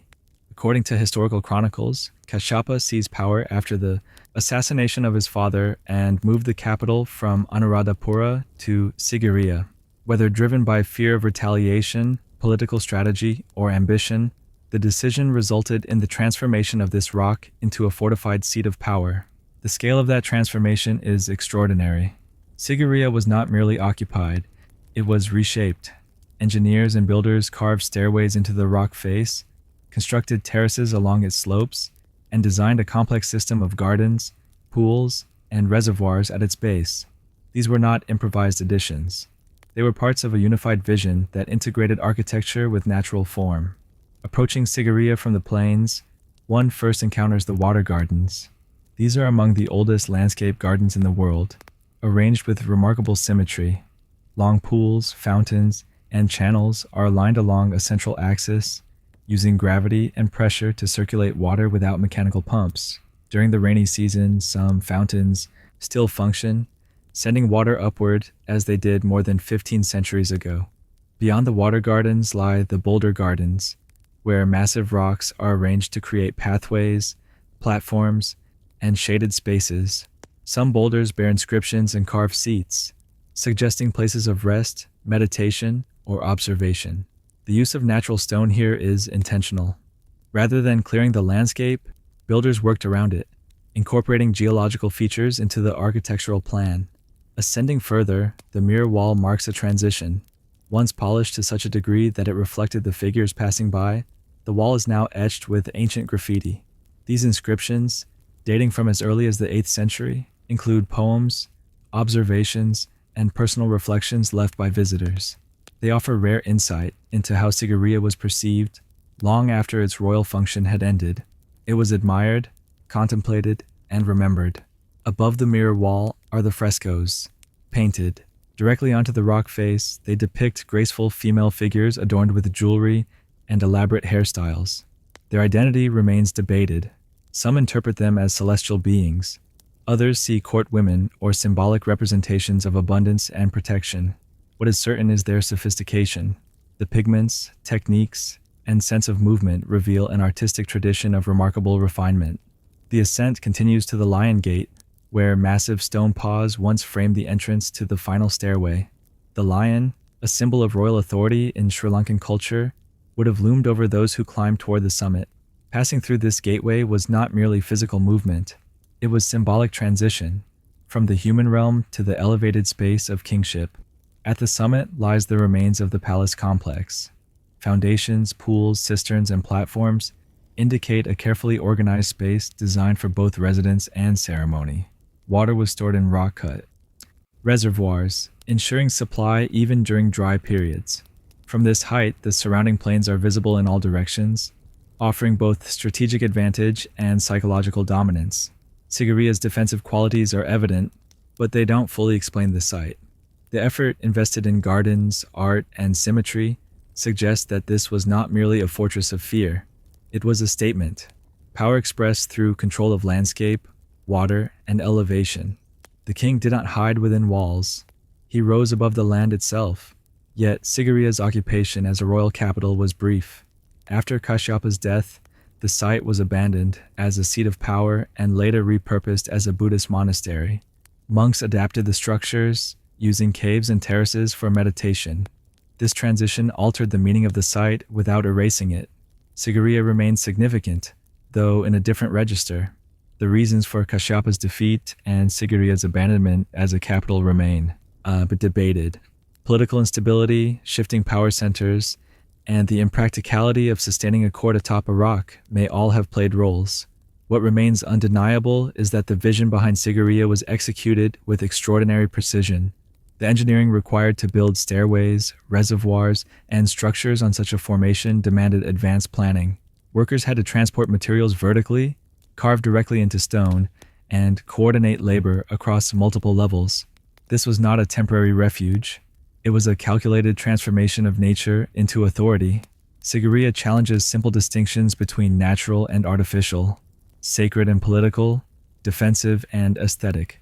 It occupies all these categories at once. Its builders did not merely adapt to the environment. They redefined it using elevation as a tool of governance and symbolism. Standing at the base, the rock feels imposing. Standing at the summit, the land feels distant. This contrast is central to Sigiriya's power. The site reshapes perception, placing those above in a different relationship to those below. It is architecture designed to alter experience. Long after its royal era ended, Sigiriya continued to inspire. Travelers, monks, and poets left traces of their presence. The rock became a palimpsest of meanings layered over time. Fortress, palace, monastery, memory. Sigiriya Rock Fortress stands as one of the most complex expressions of ancient ambition. It demonstrates that monumentality is not only about size or mass, but about integration. Stone, water, art, and power were combined into a single, coherent vision. In its silence, Sigiriya does not explain itself. It reveals intention through alignment, through effort, through restraint, and excess in equal measure. It reminds us that some of the most sophisticated ancient structures were not built to endure invisibly, but to be seen, remembered, and felt. Here, on a solitary rock rising from the plains, human imagination reshaped nature into authority, and in doing so, it left behind a structure that continues to resist reduction, standing as both landscape and legacy, unresolved and unforgettable. The ziggurat of Dur-Kurigalzu, Iraq. On the flat plains west of modern Baghdad, where the land stretches outward with little interruption, a massive step tower rises alone against the horizon. Its form is unmistakable. Even in ruin, it dominates the surrounding emptiness. This is the ziggurat of Dur-Kurigalzu, one of the most imposing survivals of Mesopotamian monumental architecture, and a structure built not merely to be seen, but to be approached, ascended, and revered. Dur-Kurigalzu was founded in the 14th century BCE by the Kassite king Kurigalzu III during a period when Mesopotamia was politically fragmented, yet culturally vibrant. The city was purpose-built, laid out with intention rather than organic growth. At its heart stood the ziggurat, a vertical axis linking earth and sky, human and divine. Unlike palaces or fortifications, this structure was not designed for habitation or defense. Its purpose was symbolic, cosmological, and ritual. The ziggurat originally rose in multiple tiers constructed from millions of mud bricks, reinforced with fired brick casing. Its core was solid, massive, and immovable. This was not a hollow structure meant to be entered. It was a mountain made by human hands, rising from a land where natural elevation was rare. In Mesopotamia, height itself carried meaning. Ziggurats were not temples in the conventional sense. Ritual activity took place in sanctuaries at ground level and, most importantly, at the summit. The upper platform likely supported a shrine dedicated to a patron deity, possibly Enlil or another major figure in the Mesopotamian pantheon. Reaching that shrine required ascent, a physical act that mirrored spiritual approach. The construction of such a structure demanded immense organization. Mud bricks had to be molded, dried, fired, and transported in staggering quantities. Labor had to be coordinated across seasons. Resources had to be sustained. This level of effort speaks to centralized authority and a worldview in which monumental building was a necessary expression of order. Dur-Kurigalzu itself reflects this ideology. The city included palaces, administrative buildings, residential quarters, and defensive walls. But the ziggurat remained the focal point. Its scale dwarfed surrounding structures, reinforcing a hierarchy not just of power, but of meaning. The city was oriented around the tower, both physically and symbolically. What distinguishes the Dur-Kurigalzu ziggurat from earlier examples is its preservation. While many Mesopotamian ziggurats survive only as low mounds, this structure still rises dramatically. its core intact. The fired brick casing protected the interior, allowing it to resist erosion more effectively than mud brick alone. This durability was intentional. The builders understood the vulnerability of their materials and compensated through design. The ziggurat's location also mattered. Built near the Diyala River system, it sat within a landscape shaped by irrigation, agriculture, and seasonal flooding. Water management was essential to Mesopotamian life, and religious structures often reflected this dependence. The ziggurat stood as a marker of stability in an environment defined by cycles of abundance and destruction. Unlike later monumental religious architecture, ziggurats were not enclosed spaces for congregations. They were seen rather than entered. The majority of people would never ascend them. Instead, they functioned as visual anchors, constantly present reminders of divine order imposed upon the land. This separation between the sacred and the accessible was deliberate. The divine realm was elevated, physically removed from daily life. The act of ascent was reserved for priests and rulers, reinforcing social hierarchy alongside cosmology. Architecture here did not merely reflect belief, it enforced it. Dur-Kurigalzu's ziggurat also carried political meaning. The Kassites were foreign rulers in Mesopotamia, adopting and adapting local traditions to legitimize their authority. By building a ziggurat, they aligned themselves with ancient religious practices, embedding their rule within familiar symbolic frameworks. Stone and brick became tools of legitimacy. Over time, Dur-Kurigalzu declined. Political power shifted. The city was abandoned, its buildings collapsing back into the plain. Yet the ziggurat endured. Its mass resisted erasure. Even as empires rose and fell, the tower remained visible, a remnant of a worldview that placed divine order above human transience. In later centuries, the site became known as Akar Kuf, its origins obscured by time. Travelers noted the tower without understanding its builders. Its purpose faded, but its presence did not.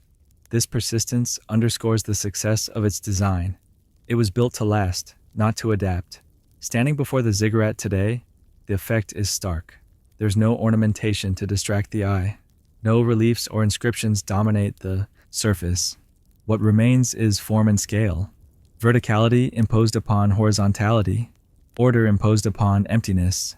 The ziggurat of Dur-Kurigalzu represents a moment when architecture served as cosmology made visible. It was not content to occupy space.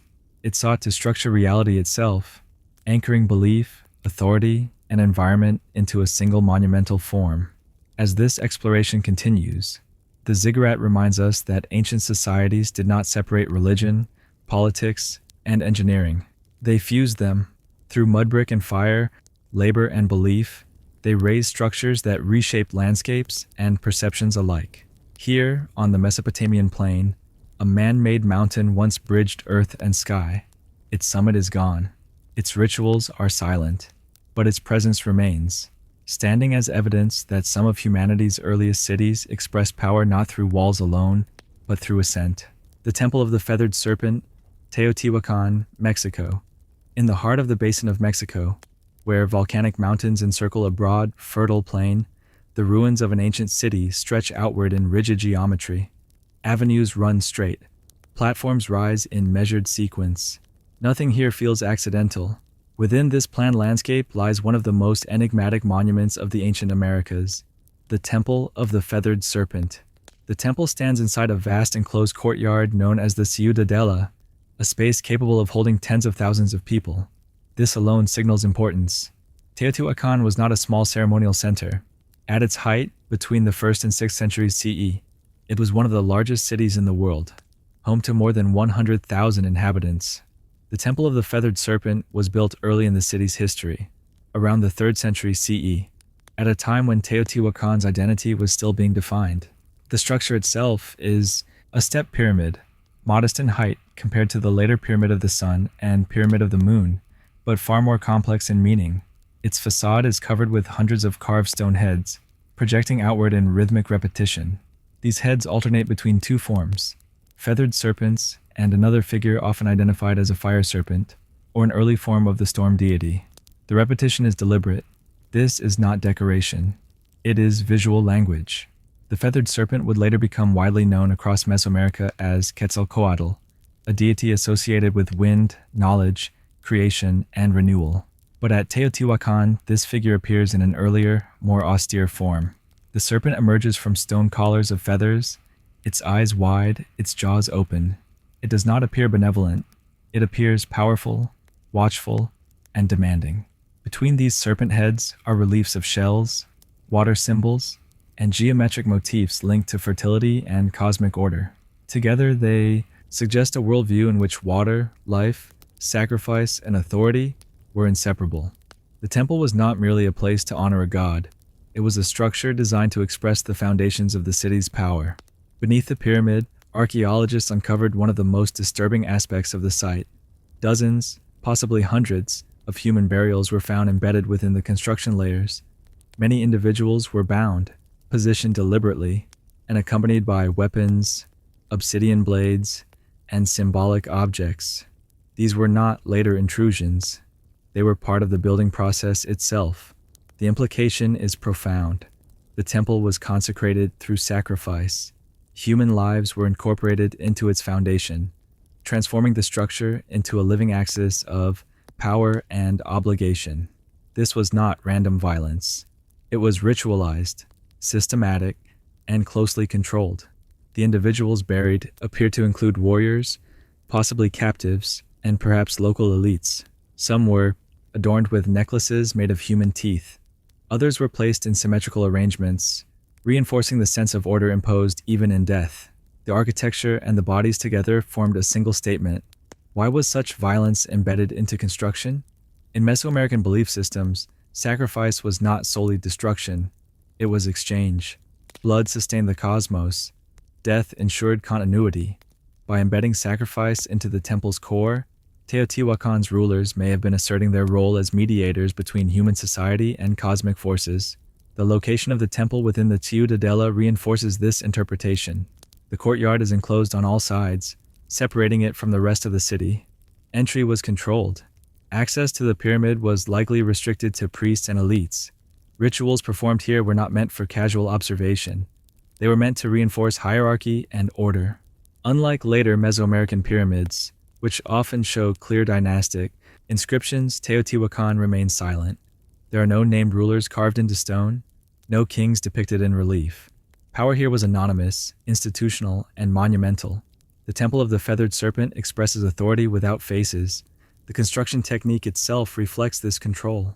Stone blocks were carefully shaped and set. Stucco once covered the surfaces, painted in vivid colors of red, blue, and white. The visual impact would have been overwhelming. Brightly colored serpents emerging from a pyramid within a vast enclosed plaza, accompanied by ritual movement and sound. Over time, the temple's role appears to have changed. Later in Teotihuacan's history, the pyramid was partially buried beneath an expanded platform, obscuring much of its decorated facade. This was not accidental. It suggests political or ideological shift. The imagery that once defined the city's identity may have become associated with an earlier regime or belief system. This act of covering is as meaningful as construction. It implies deliberate redefinition. The city did not abandon the temple. It concealed it. Power was reshaped rather than erased. When Teotihuacan eventually declined in the 6th or 7th century CE, the city was abandoned, but not forgotten. Later cultures, including the Aztecs, encountered the ruins and regarded them with awe. They believed the gods themselves had created the city. The Temple of the Feathered Serpent became part of this inherited mystery. Standing before the temple today, the effect remains unsettling. The repetition of stone heads creates a sense of surveillance. The figures seem to emerge endlessly, fixed yet alive. The scale is human, but the message is not. It speaks of systems larger than individuals. The Temple of the Feathered Serpent reveals a society that understood architecture as communication. Stone was used not just to build, but to instruct, to warn, and to legitimize. Ritual violence, cosmic symbolism, and urban planning were fused into a single expression. This monument challenges simplified views of ancient cities as purely spiritual or purely political. At Teotihuacan, the two were inseparable. Belief structured power, power shaped belief, and architecture made both visible. Here, beneath carved serpents and buried lives, a city declared its worldview in stone, not through words but through repetition, sacrifice, and form. And even in ruin, that declaration remains difficult to ignore. The Qumran ruins, Judean desert, on a barren plateau overlooking the northwest shore of the Dead Sea, a cluster of low stone ruins sits exposed to heat, wind, and silence. The landscape here is severe. Salt flats shimmer in the distance. Cliffs rise abruptly behind the site. Water is scarce, vegetation minimal, and yet, in this harsh environment, a community once organized daily life around ritual, discipline, and texts that would reshape modern understanding of ancient belief. These are the ruins of Qumran ruins. Qumran dates primarily to the late Second Temple period, roughly from the 2nd century BCE to the 1st century CE. The ruins themselves are modest. Rectangular rooms, courtyards, channels, and cisterns form a compact complex built from local stone. There are no monumental facades, no grand towers, no decorative reliefs. Meaning here was not expressed through display. It was embedded in routine. What first drew attention to Qumran was not architecture, but discovery. Nearby caves, beginning in 1947, thousands of manuscript fragments were found, now known collectively as the Dead Sea Scrolls. These texts include biblical manuscripts, legal codes, hymns, and commentaries, some of the oldest surviving copies of Hebrew scriptures. Their presence transformed Qumran from a remote ruin into a focal point of historical inquiry. The relationship between the ruins and the scrolls has been debated for decades. One influential interpretation links Qumran to a Jewish sect, often identified with the Essenes, a group described in ancient sources as communal, disciplined, and deeply concerned with ritual purity. While absolute certainty remains elusive, the physical layout of the site supports the idea of a tightly regulated community. Water management dominates the architecture. Qumran contains an unusually high number of cisterns, channels, and step pools.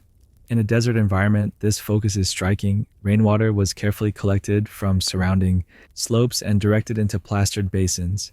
Some of these pools resemble ritual immersion baths, or mikvaot, used for purification. Their number and size suggest that ritual washing was central to daily life. The emphasis on purity extended beyond water. Rooms appear to have had specific functions. One long hall has been interpreted as a communal dining area, where members ate together under strict rules.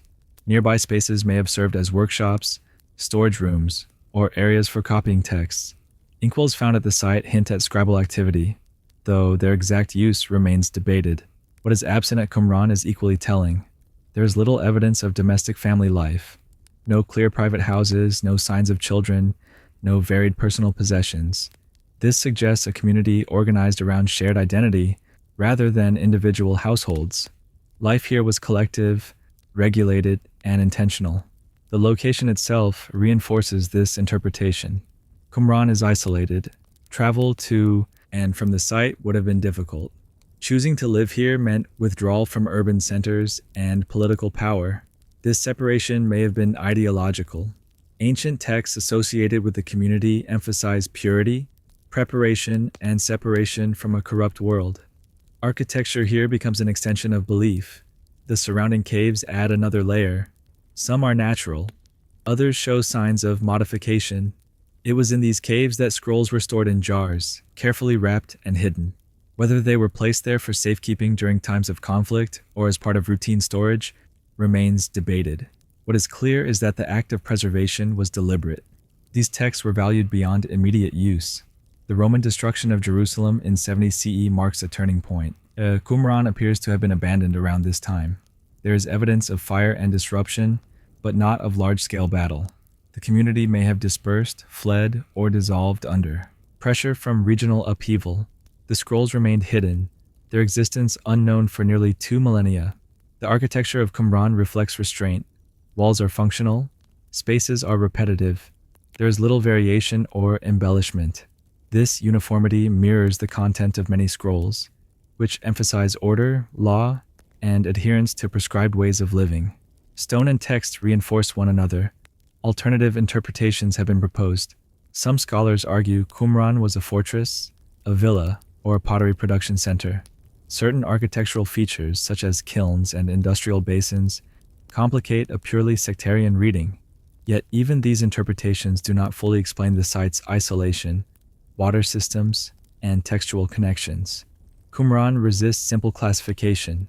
Standing among the ruins, scale becomes important. The site is small. Its influence, however, is vast. The scrolls recovered from nearby caves reshaped modern understanding of early Judaism, biblical transmission, and the diversity of belief in the ancient world. A remote settlement became a key to interpreting entire religious traditions. The contrast between environment and activity is striking. In a place defined by scarcity, the community invested heavily in ritual water use. In a landscape of silence, they preserved words. In isolation, they shaped ideas that would resonate far beyond their lifetime.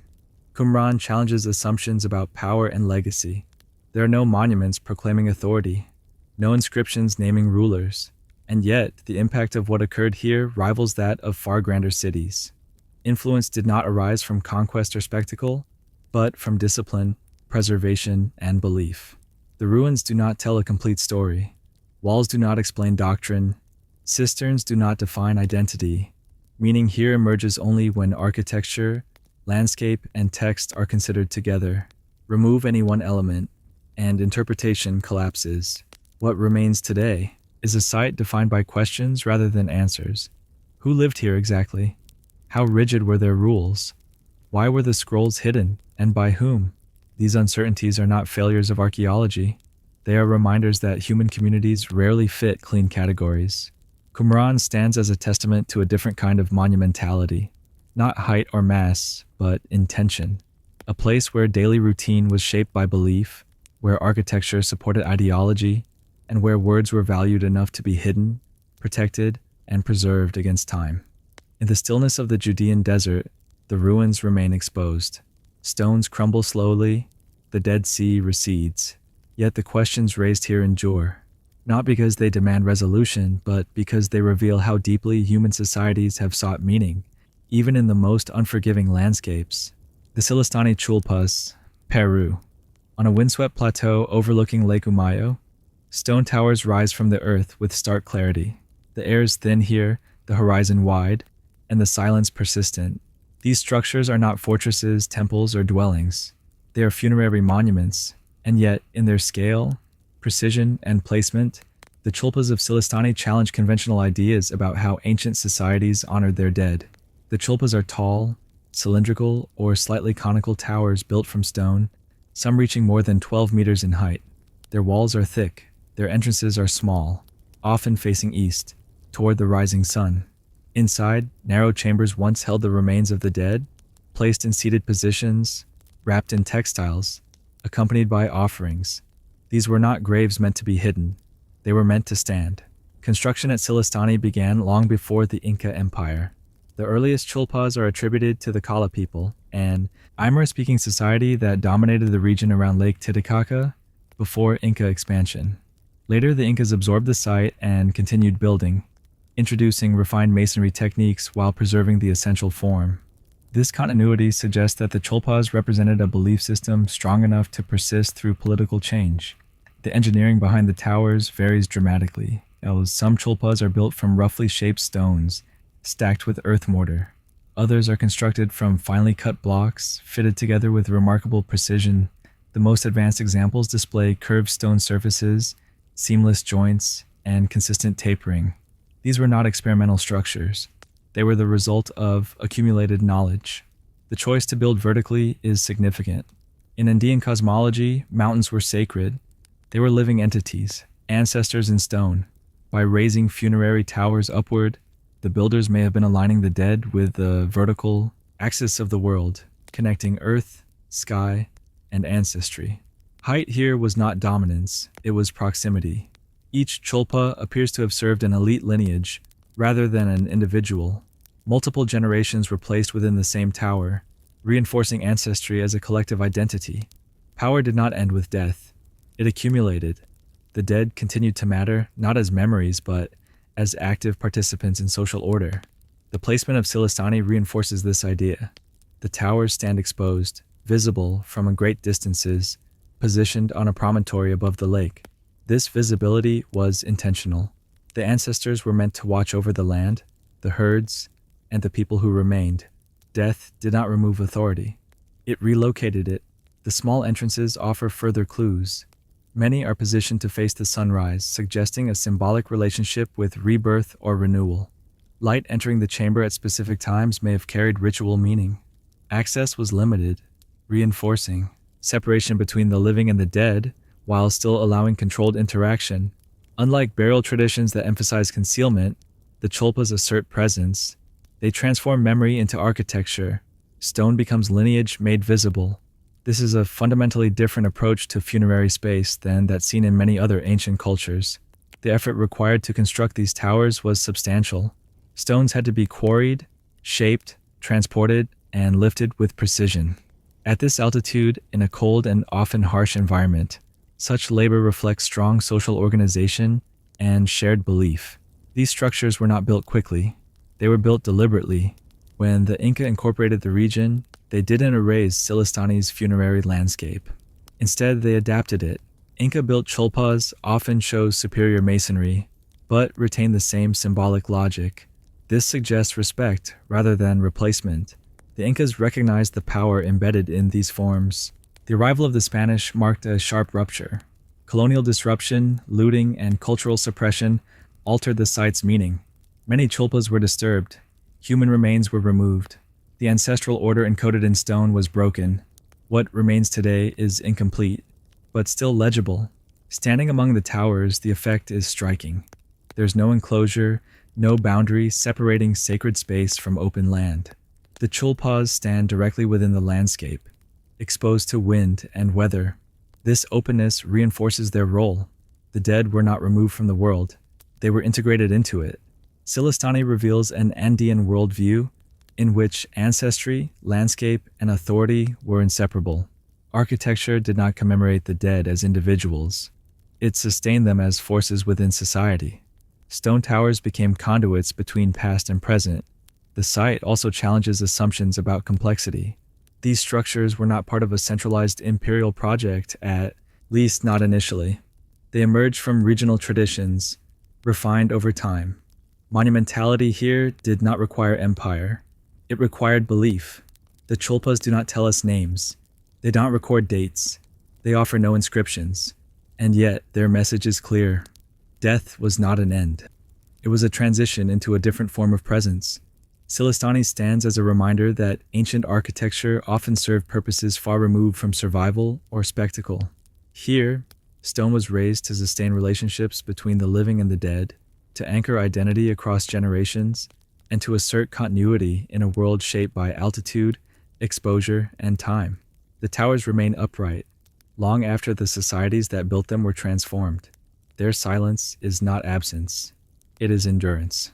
Sarmizegetuza Regia, Romania. High in the Orăștie Mountains of western Romania, stone terraces cut into forested slopes mark the remains of a capital that once stood at the center of an Iron Age world. Mist moves through the trees. The terrain is steep, uneven, and deliberately chosen. This is Sarmizegetuza Regia, the political, religious, and strategic heart of the Dacian kingdom before its destruction by Rome in the early 2nd century CE. Sarmizegetuza Regia was not a city in the classical sense. It had no rigid street grid, no dense housing blocks, no monumental facades meant for distant display. Instead, it unfolded across multiple terraced levels, each adapted to the mountain's contours. Stone walls, sanctuaries, workshops, and residential areas were spread across the slopes, connected by paths rather than avenues. This was a capital shaped by landscape rather than imposed upon it. The Dacians were a powerful and independent people, occupying much of what is now Romania and surrounding regions. Ancient sources describe them as skilled metalworkers, fierce warriors, and deeply religious. Sarmizegetuza Regia reflects all three aspects. It was fortified, industrial, and ceremonial, but never entirely one thing at the expense of the others. The fortifications are among the most distinctive features of the site. The Dacians developed a unique construction technique known as morus daxicus. Thick stone walls were built with carefully fitted limestone blocks on the exterior, while the interior was filled with rubble and earth, reinforced with horizontal wooden beams. This hybrid system created walls that were both strong and flexible, capable of absorbing impact rather than cracking. It was an advanced response to siege warfare, developed independently of Roman methods, Within the fortified area lie the remains of metalworking workshops. Tools, slag, and furnaces indicate large-scale iron production. Weapons, agricultural implements, and tools were manufactured here, suggesting that Sarmizegetusa was not merely a ceremonial center, but an economic engine supporting the wider kingdom. Control of iron resources was a source of power, and the capital sat near rich deposits. Yet the most enigmatic elements of the site are its sanctuaries. Several stone platforms arranged in geometric forms occupy a distinct sacred zone. Rectangular and circular structures stand apart from residential and industrial areas, indicating deliberate separation between daily life and ritual space. The most striking of these is a large circular sanctuary composed of stone pillars arranged in concentric rings. Wooden columns once stood atop these bases, forming a structure whose purpose remains debated. Some researchers interpret it as a religious temple dedicated to the Dacian deity Zalmoxis. Others suggest it functioned as an astronomical calendar, marking solar or lunar cycles through the alignment of posts and shadows. The precision of these constructions suggests careful measurement and planning. Stone blocks were shaped consistently. Layouts follow clear geometric principles. This was not improvised ritual architecture. It reflects a coherent system of belief, expressed through form and repetition. Water management adds another layer of complexity. Clay pipes discovered at the site indicate a pressurized water system, channeling fresh water across the terraces. Such infrastructure is rare in Iron Age Europe and points to sophisticated engineering knowledge. Access to clean water would have been essential for both daily life and ritual purification. The location of Sarmizegetusa Regia was strategic but demanding. Winters were harsh. Transport was difficult. Supplying a capital at this elevation required coordination and control over surrounding regions. Choosing this site was a statement. Security and symbolism mattered more than convenience. This choice became critical during the Dacian Wars against Rome. In the early 2nd century CE, Emperor Trajan launched campaigns to subdue the Dacian kingdom. Sarmizegetusa Regia was a primary target. Roman forces eventually breached its defenses, cut its water supply, and destroyed the capital. Archaeological evidence shows burning, dismantling, and systematic ruin. After its fall, the site was abandoned. The Romans founded a new city, Ulpia Traiana Sarmizegetusa, far from the mountain stronghold. The old capital was not reused. Its power was tied to a world Rome sought to erase. Forest reclaimed the terraces. Stones collapsed inward. Memory faded. What remains today is fragmented but revealing. The separation of functions, the advanced fortifications, the ritual geometry, and the integration with landscape all point to a society that understood power as something layered. Political authority, religious belief, and technical skill were not isolated domains. They reinforced one another. Sarmizegetusa Regia challenges the idea that Iron Age Europe was technologically or intellectually simple. Here was a capital capable of resisting Rome for years, producing iron at scale, organizing complex ritual spaces, and managing water on steep terrain. Its destruction was not inevitable. It was the result of imperial force applied deliberately.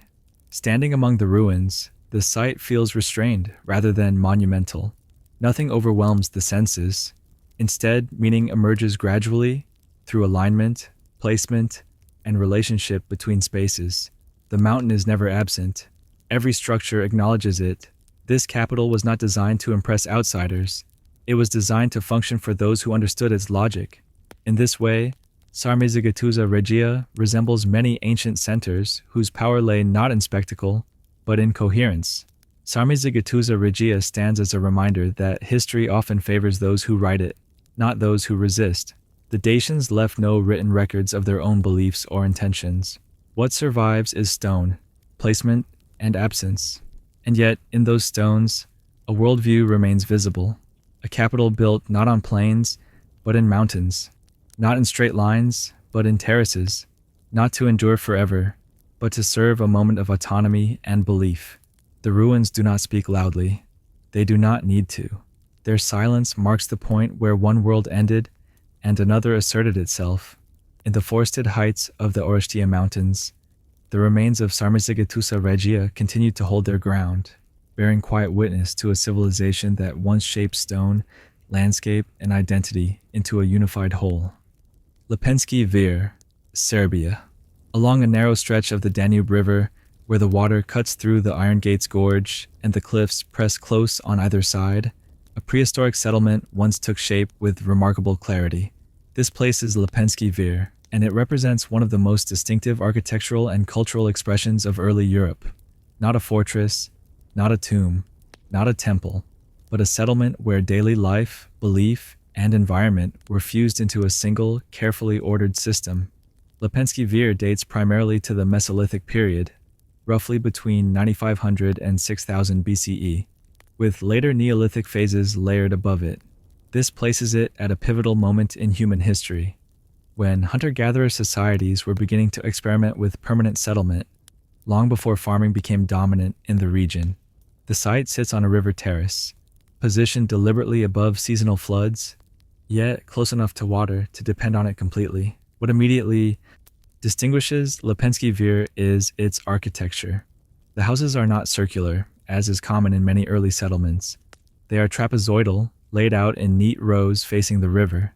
Each structure follows the same basic proportions, suggesting a shared design concept repeated across generations. Floors were carefully leveled and coated with a red limestone plaster, creating clean, defined interior spaces. At the center of each house lies a rectangular stone hearth, precisely positioned. These hearths were not random. Their placement follows a consistent pattern, reinforcing the sense that domestic life here was structured according to shared rules. Fire, food preparation, and gathering were anchored within a fixed spatial order. The uniformity of the settlement layout is striking. Houses are aligned parallel to the river, their entrances oriented toward the water. This orientation suggests more than convenience. The Danube was not simply a resource. It was the organizing principle of life. At Lepenski Vir, fishing provided the primary food supply, particularly sturgeon, whose seasonal movements shaped the community's rhythm. The river also shaped belief. Scattered throughout the settlement are stone sculptures unlike anything else from this period. Carved from sandstone boulders, these figures combine human and fish-like features. Faces emerge from stone with prominent eyes, flattened noses, and stylized mouths. Some appear calm, others seem severe. Their meaning remains debated, but their presence within domestic spaces suggests that belief was integrated into daily life, rather than separated into distant ritual zones. These sculptures are often found near hearths, reinforcing their connection to household activity. They were not hidden, they were lived with. This proximity blurs distinctions between sacred and domestic, suggesting a worldview in which spiritual forces were present within the home itself. The choice of trapezoidal house shape may also carry symbolic meaning. Some researchers note that the proportions of the houses echo the shape of a nearby mountain, Treskovac, which rises across the river. If intentional, this would suggest that architecture was designed to mirror the surrounding landscape, embedding natural features into the built environment. The settlement shows evidence of long-term planning. Houses were rebuilt on the same foundations, preserving orientation and layout across centuries. This continuity implies social stability and shared knowledge passed through generations. Lepenski Vir was not a temporary camp. It was a place of return. Burials add another layer of complexity. Human remains have been found both within houses and beneath floors. This practice suggests that the dead remained close to the living, reinforcing ancestry and continuity. Death was not removed from domestic space. It was incorporated into it. The transition from Mesolithic to Neolithic life is visible at Lepenski Vir. Later layers show the introduction of pottery and domesticated animals, indicating contact with farming communities moving into the region. Yet the architectural tradition persisted for a time, suggesting that understanding of space and belief did not change abruptly. Adaptation was gradual. The location of Lepenski Vir was both advantageous and limiting. While the river provided abundant food, the gorge restricted movement and expansion. This confinement may have encouraged inward focus, reinforcing shared identity and tradition. The settlement became a closed world, defined by repetition and order. What is absent at Lepenski Vir is just as revealing. There are no defensive walls, no signs of large-scale conflict, no evidence of social hierarchy expressed through architecture. Houses are similar in size and form. This suggests a relatively egalitarian society, where status was not expressed through accumulation or display. The precision of construction challenges assumptions about early Hunter-gatherers. These were people capable of measurement, planning, and long-term coordination. They were not drifting opportunists. They were architects of place. The discovery of Lipensky Vir in the mid-20th century transformed understanding of European prehistory. It demonstrated that complex settlement patterns and symbolic expression emerged earlier than previously assumed. Independent of agriculture, permanence did not require farming. It required relationship with environment. Standing at the site today, the river remains dominant. Water moves steadily past the terrace, just as it did thousands of years ago. The cliffs still constrain the horizon. The sense of enclosure persists. It becomes clear that Lipensky Vir was not chosen at random. It was selected, shaped, and maintained because it worked, materially, socially, and symbolically. The structures do not overwhelm with scale. Their power lies in coherence. Every house follows the same logic. Every hearth anchors space. Every sculpture reinforces presence. This repetition creates meaning through consistency rather than spectacle. Lipensky Vir reveals a moment when humans began to fix themselves to place without surrendering older ways of life. It represents continuity rather than rupture, and showing how belief, environment, and architecture can stabilize a society without walls, kings, or monuments. Lipensky Vir stands as a reminder that some of the most influential human innovations were quiet ones, aligning houses with a river, shaping stone into faces, rebuilding in the same place, again and again. Here, long before cities or states, a community shaped its world through attention, repetition, and restraint. And in doing so, it left behind one of the clearest expressions of early human order, carved not into monuments, but into daily life itself. The Temple of Ammon at Siwa, Egypt. In the western desert of Egypt, far from the Nile and its familiar rhythms, a green oasis emerges from sand and stone. Palm groves surround freshwater springs. Salt lakes reflect the sky, and on a rocky outcrop at the edge of this isolated world, stand the remains of a sanctuary once believed to be a gateway between human authority and divine will. This is the Temple of Ammon at Siwa, known in antiquity as one of the most powerful oracular centers of the ancient Mediterranean. The Temple of Ammon, also called the Oracle of Amun, was not monumental in scale compared to the great temples of Thebes or Karnak. Its power did not come from size or decoration. It came from location, reputation, and belief. Siwa Oasis lies deep within the Libyan desert, hundreds of kilometers from Egypt's political heartland. Reaching it in antiquity required long, dangerous travel across hostile terrain. This isolation was not a weakness, it was essential to the oracle's authority. Amun, the god worshipped here, was already one of Egypt's most important deities, associated with kingship, creation, and hidden power. At Siwa, Amun took on a particular character. He was not merely worshipped, he was consulted. People came not to offer routine prayers, but to receive answers. The temple was built on the hill of Agurmi, overlooking the oasis.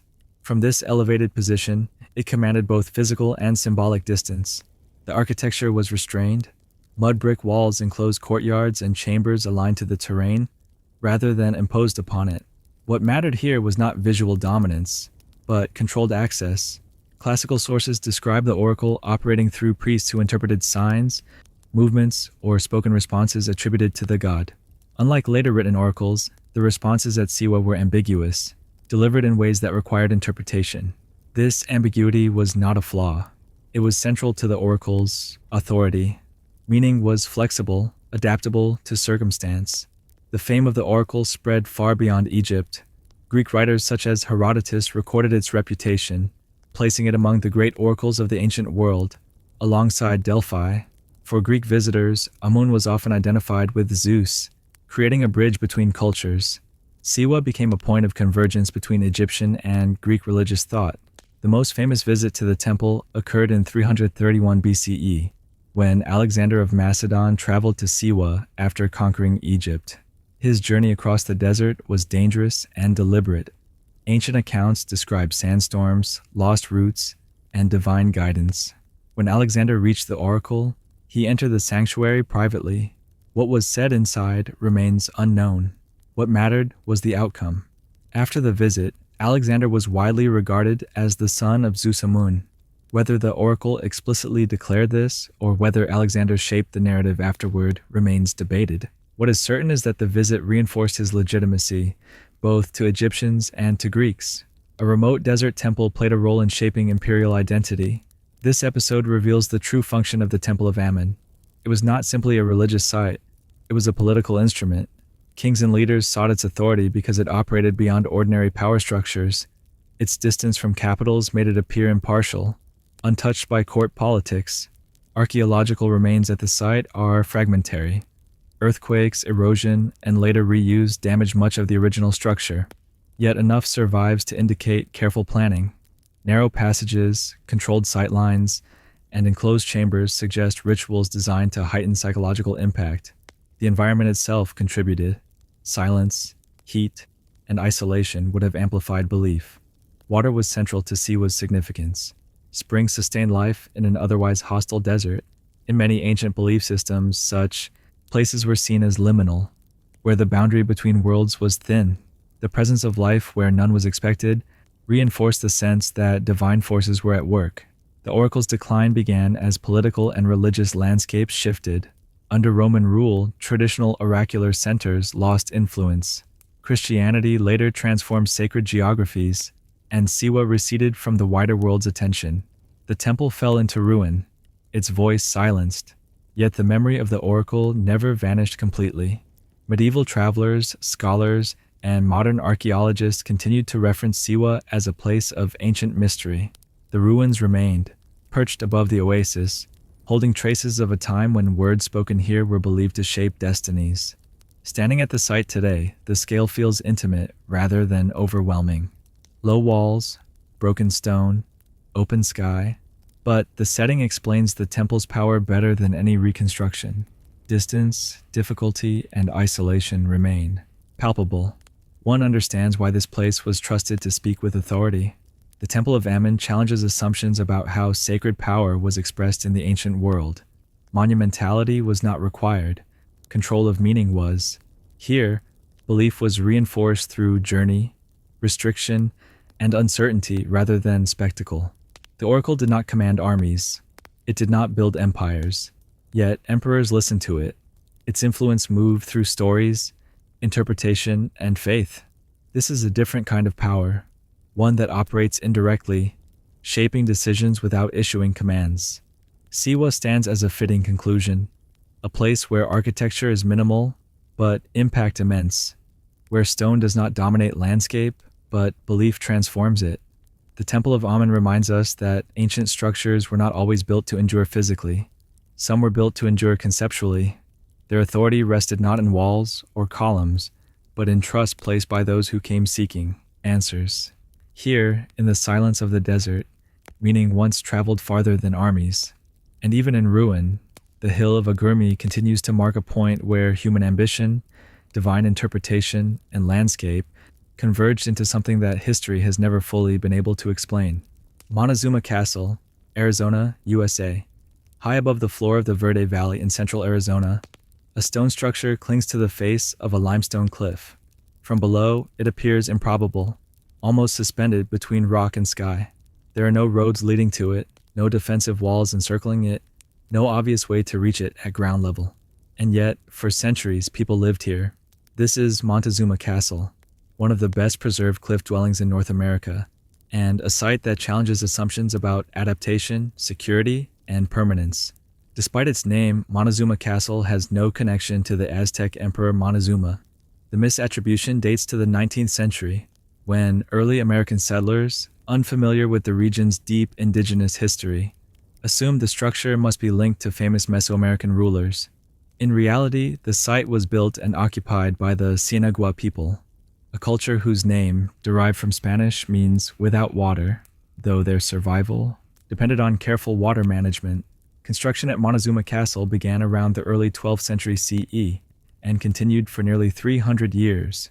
The structure rises roughly 27 meters above the valley floor and consists of about 20 rooms spread across 5 levels. Built into a natural recess in the cliff, it uses the rock itself as protection, insulation, and foundation. The choice of location was deliberate.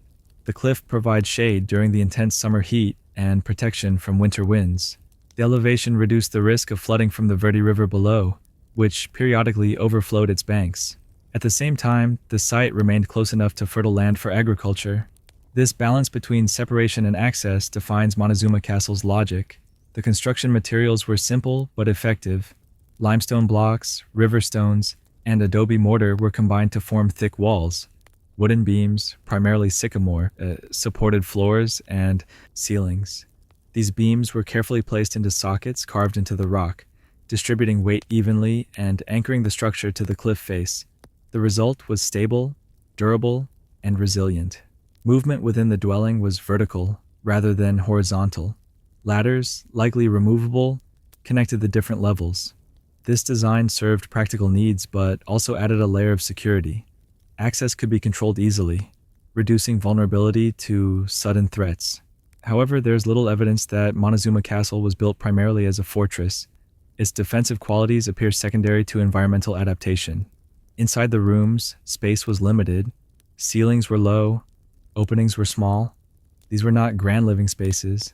They were functional.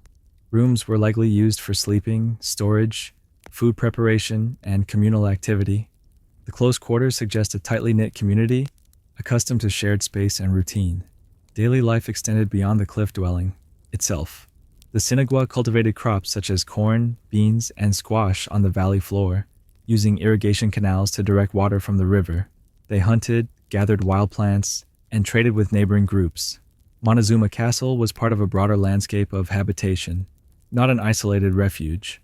What makes the site especially compelling is its longevity. For nearly 3 centuries, people returned to this same cliff face, maintaining and modifying the structure as needed. This continuity implies stability rather than desperation. The Sinagua were not hiding. They were living deliberately within constraints they understood. The name Sinagua masked the sophistication of their water management. In a region prone to drought and sudden floods, controlling water was essential. Archaeological evidence shows canals, ditches, and storage systems designed to maximize seasonal flow. Montezuma Castle's elevation protected inhabitants from water's destructive force while keeping them connected to its benefits. The cliff dwelling also reflects social organization. The distribution of rooms and levels suggests household units arranged vertically. Certain spaces may have been reserved for storage or communal use, while others were more private. Although no written records survive, the architecture hints at rules governing space, access, and daily activity. Unlike monumental structures built to project power, Montezuma Castle expresses restraint. It blends into the cliff, following natural contours rather than reshaping them. From a distance, the structure almost disappears into the rock. This camouflage may have been intentional, reducing visibility while reinforcing connection to place.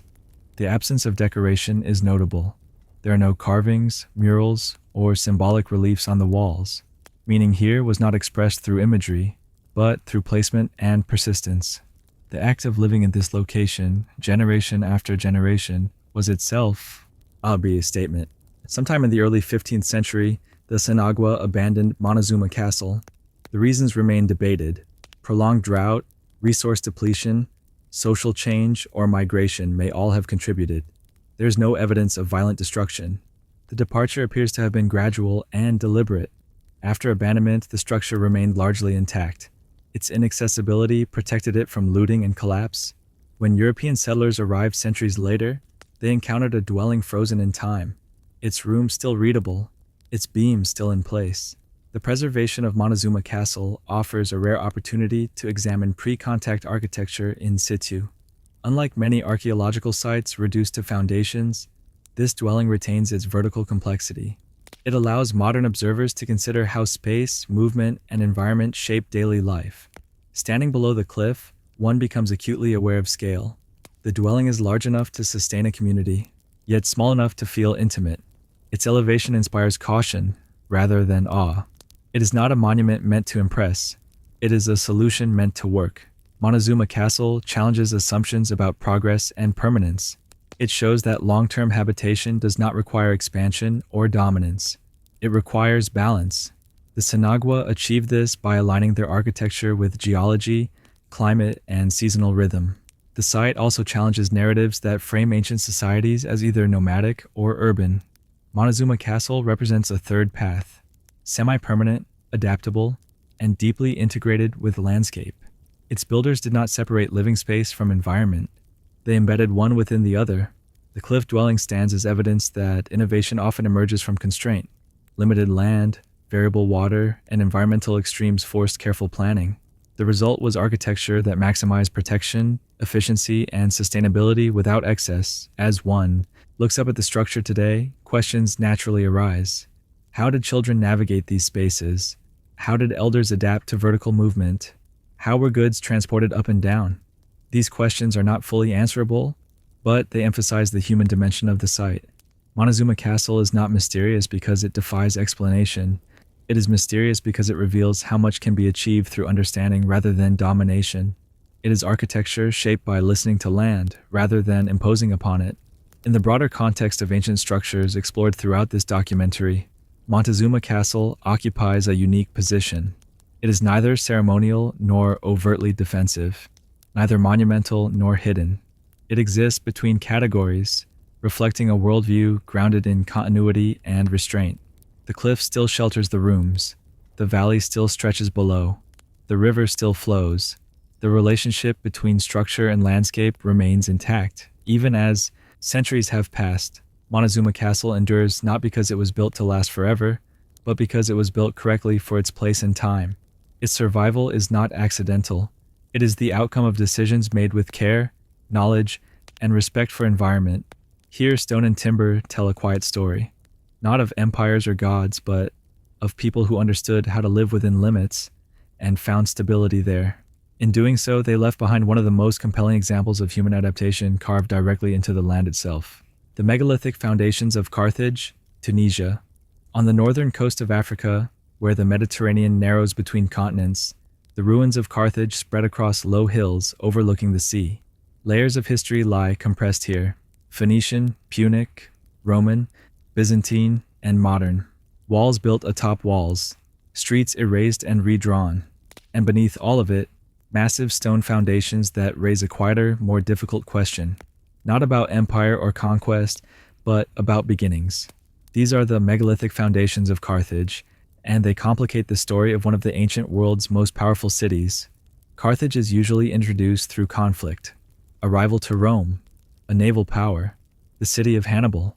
Founded, according to tradition, in the late 9th century BCE by Phoenician settlers from Tyre, it rose rapidly to dominate trade across the western Mediterranean. This narrative is well established, yet archaeology reveals something less linear beneath it: structures whose scale and construction methods do not always align neatly with what is expected of an early colonial settlement. Across parts of Carthage, particularly beneath later Roman constructions on Bursa Hill and surrounding areas, archaeologists have documented large stone blocks forming deep, load-bearing foundations. These stones are heavy, carefully set, and in some cases far larger than required for the structures they support. They are not decorative. They were never meant to be seen. Their purpose was structural, anchoring buildings whose superstructures have long since vanished. What makes these foundations notable is not simply their size, but their context. Phoenician architecture elsewhere in the Mediterranean typically favored ashlar masonry and mud brick superstructures resting on relatively shallow foundations. In Carthage, by contrast, some foundational elements appear overbuilt, suggesting either extraordinary caution or inheritance of earlier building traditions. The possibility that Carthage incorporated pre-existing structures has long been debated. The region was not empty when Phoenician settlers arrived. Indigenous North African communities, often identified as Libyco-Berber, occupied the land for millennia. While they left fewer monumental remains than Mediterranean civilizations, they were not without architectural knowledge. Stone-built tombs, sanctuaries, and fortified settlements existed inland and along the coast. One interpretation suggests that Phoenician builders adapted and expanded upon local foundations, integrating earlier stonework into their own urban fabric. Another proposes that early Carthaginian engineers, anticipating monumental growth, invested heavily in foundations from the outset, building not just for immediate needs but for future expansion. Both explanations raise questions about planning, foresight, and the transmission of architectural knowledge. The location of Carthage itself is critical. The city sits on a promontory with natural harbors on both its northern and southern sides. This dual harbor system was later refined into the famous circular military port, the Kothon. But even before these modifications, the terrain demanded careful engineering. Slopes required terracing. Heavy structures required stable bases. In such an environment, foundation work mattered. Excavations beneath Roman Carthage reveal Punic layers cut, reused, and reinforced. Roman builders often took advantage of earlier foundations, recognizing their strength. In some cases, Roman walls sit directly atop Punic stone bases without modification. This continuity suggests that the earlier construction was not only sufficient, but exemplary. The stones themselves vary. Some are roughly shaped, others finely dressed. Some fit together tightly, others rely on mass rather than precision. This variation may reflect different phases of construction or different cultural influences converging over time. Carthage was a cosmopolitan city, drawing artisans, engineers, and laborers from across the Mediterranean and North Africa. One of the most intriguing aspects of Carthaginian construction is its emphasis on substructure. While Roman architecture celebrated visible monumentality, Carthaginian power was often expressed indirectly. Harbors, warehouses, docks, and storage facilities mattered as much as temples or palaces. Foundations were part of this logic. Strength below ground enabled flexibility above it. Written sources tell us little about Carthaginian architecture. Most surviving accounts were written by Greek or Roman authors, often hostile, often dismissive. They focused on Carthage's wealth, its trade, and its wars, not on its engineering practices.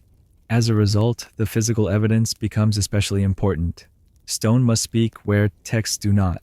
The destruction of Carthage in 146 BCE complicates interpretation further. Roman forces systematically dismantled the city after the Third Punic War. Buildings were burned, walls torn down, and the site left abandoned before later resettlement. This deliberate erasure means that much of what remains comes from below ground, from elements too massive to remove easily. Foundations survive because they were inconvenient to destroy. Later Roman Carthage was built directly atop this scarred landscape. Temples, forums, baths, and villas rose where Punic structures once stood. In doing so, Roman builders both preserved and obscured what came before. The megalithic foundations became invisible supports for a new imperial narrative. This layering invites a broader question. How often do ancient cities incorporate earlier, forgotten architectures beneath them? And how much of what we attribute to one civilization is inherited from another? In Carthage, these questions are especially pointed because of the city's role as a bridge between worlds.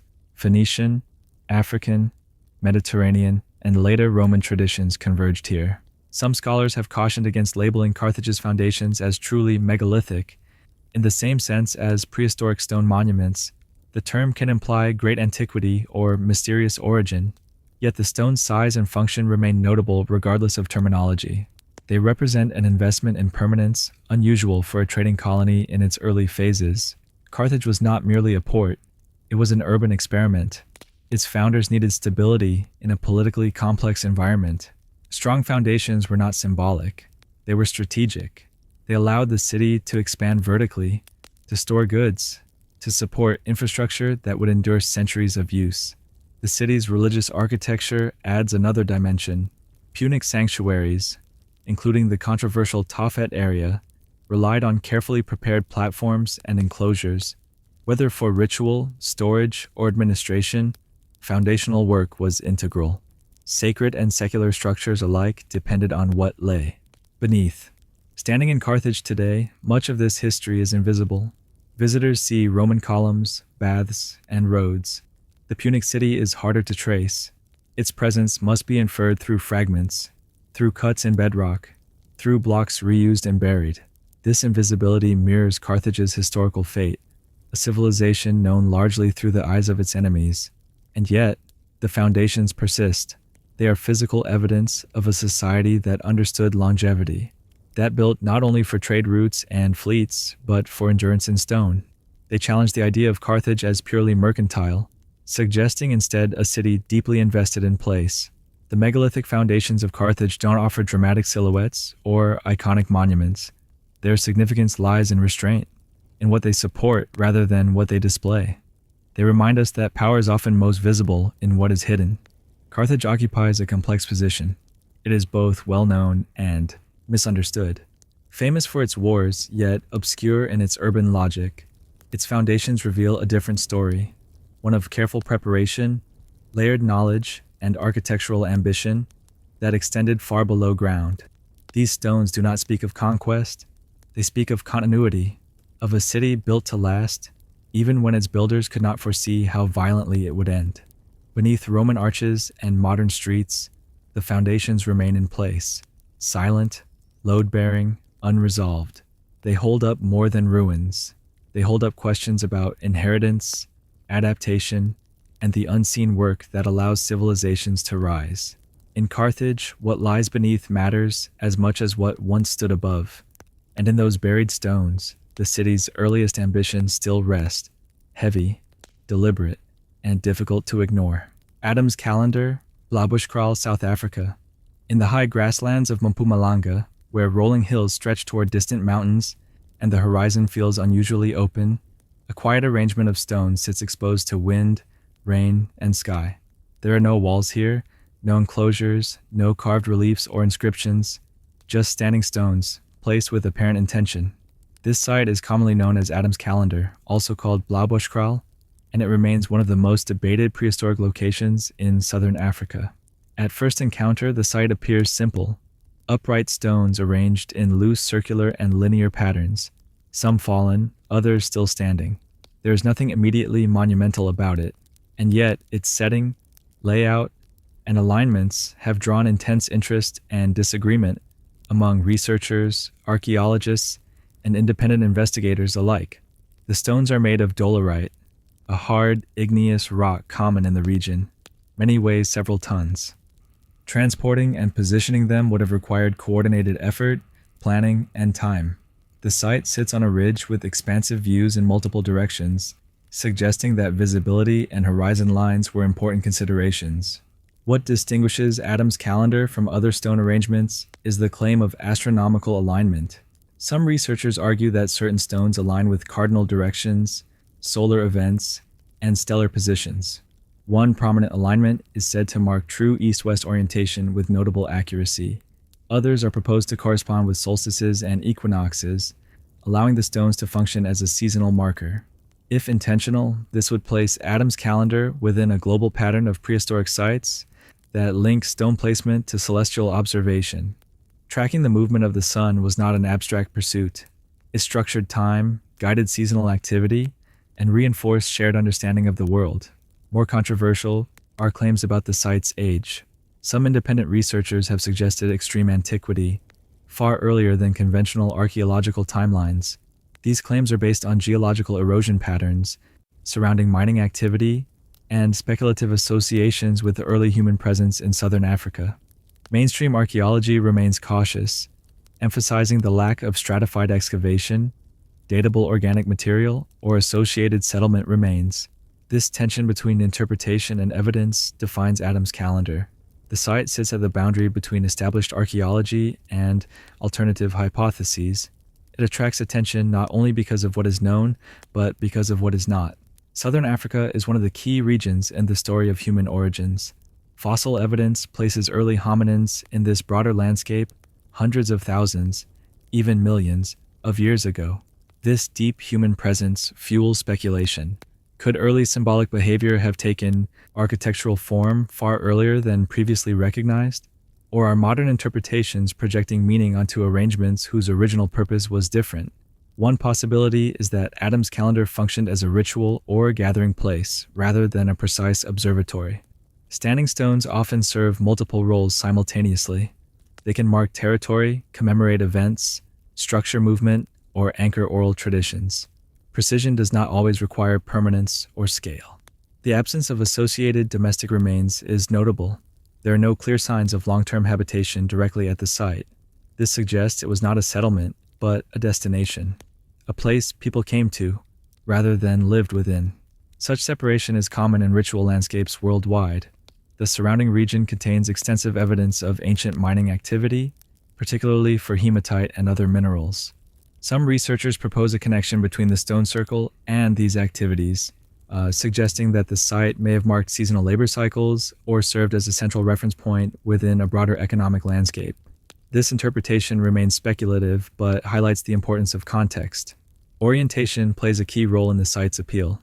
Standing at the center of the arrangement, the horizon becomes part of the structure. Sunrise and sunset are framed by distant features. Whether intentionally designed or coincidental, these visual relationships shape experience. Architecture here is minimal. Perception does the rest. Unlike sites such as Stonehenge or Newgrange, Adam's calendar has not been extensively excavated. Much of what is discussed is based on surface observation and measurement. This limits certainty but preserves the site's integrity. It remains largely as it was found, open to interpretation rather than fixed narrative.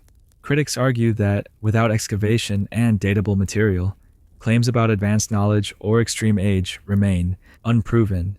Supporters counter that not all knowledge leaves behind material traces that fit modern expectations.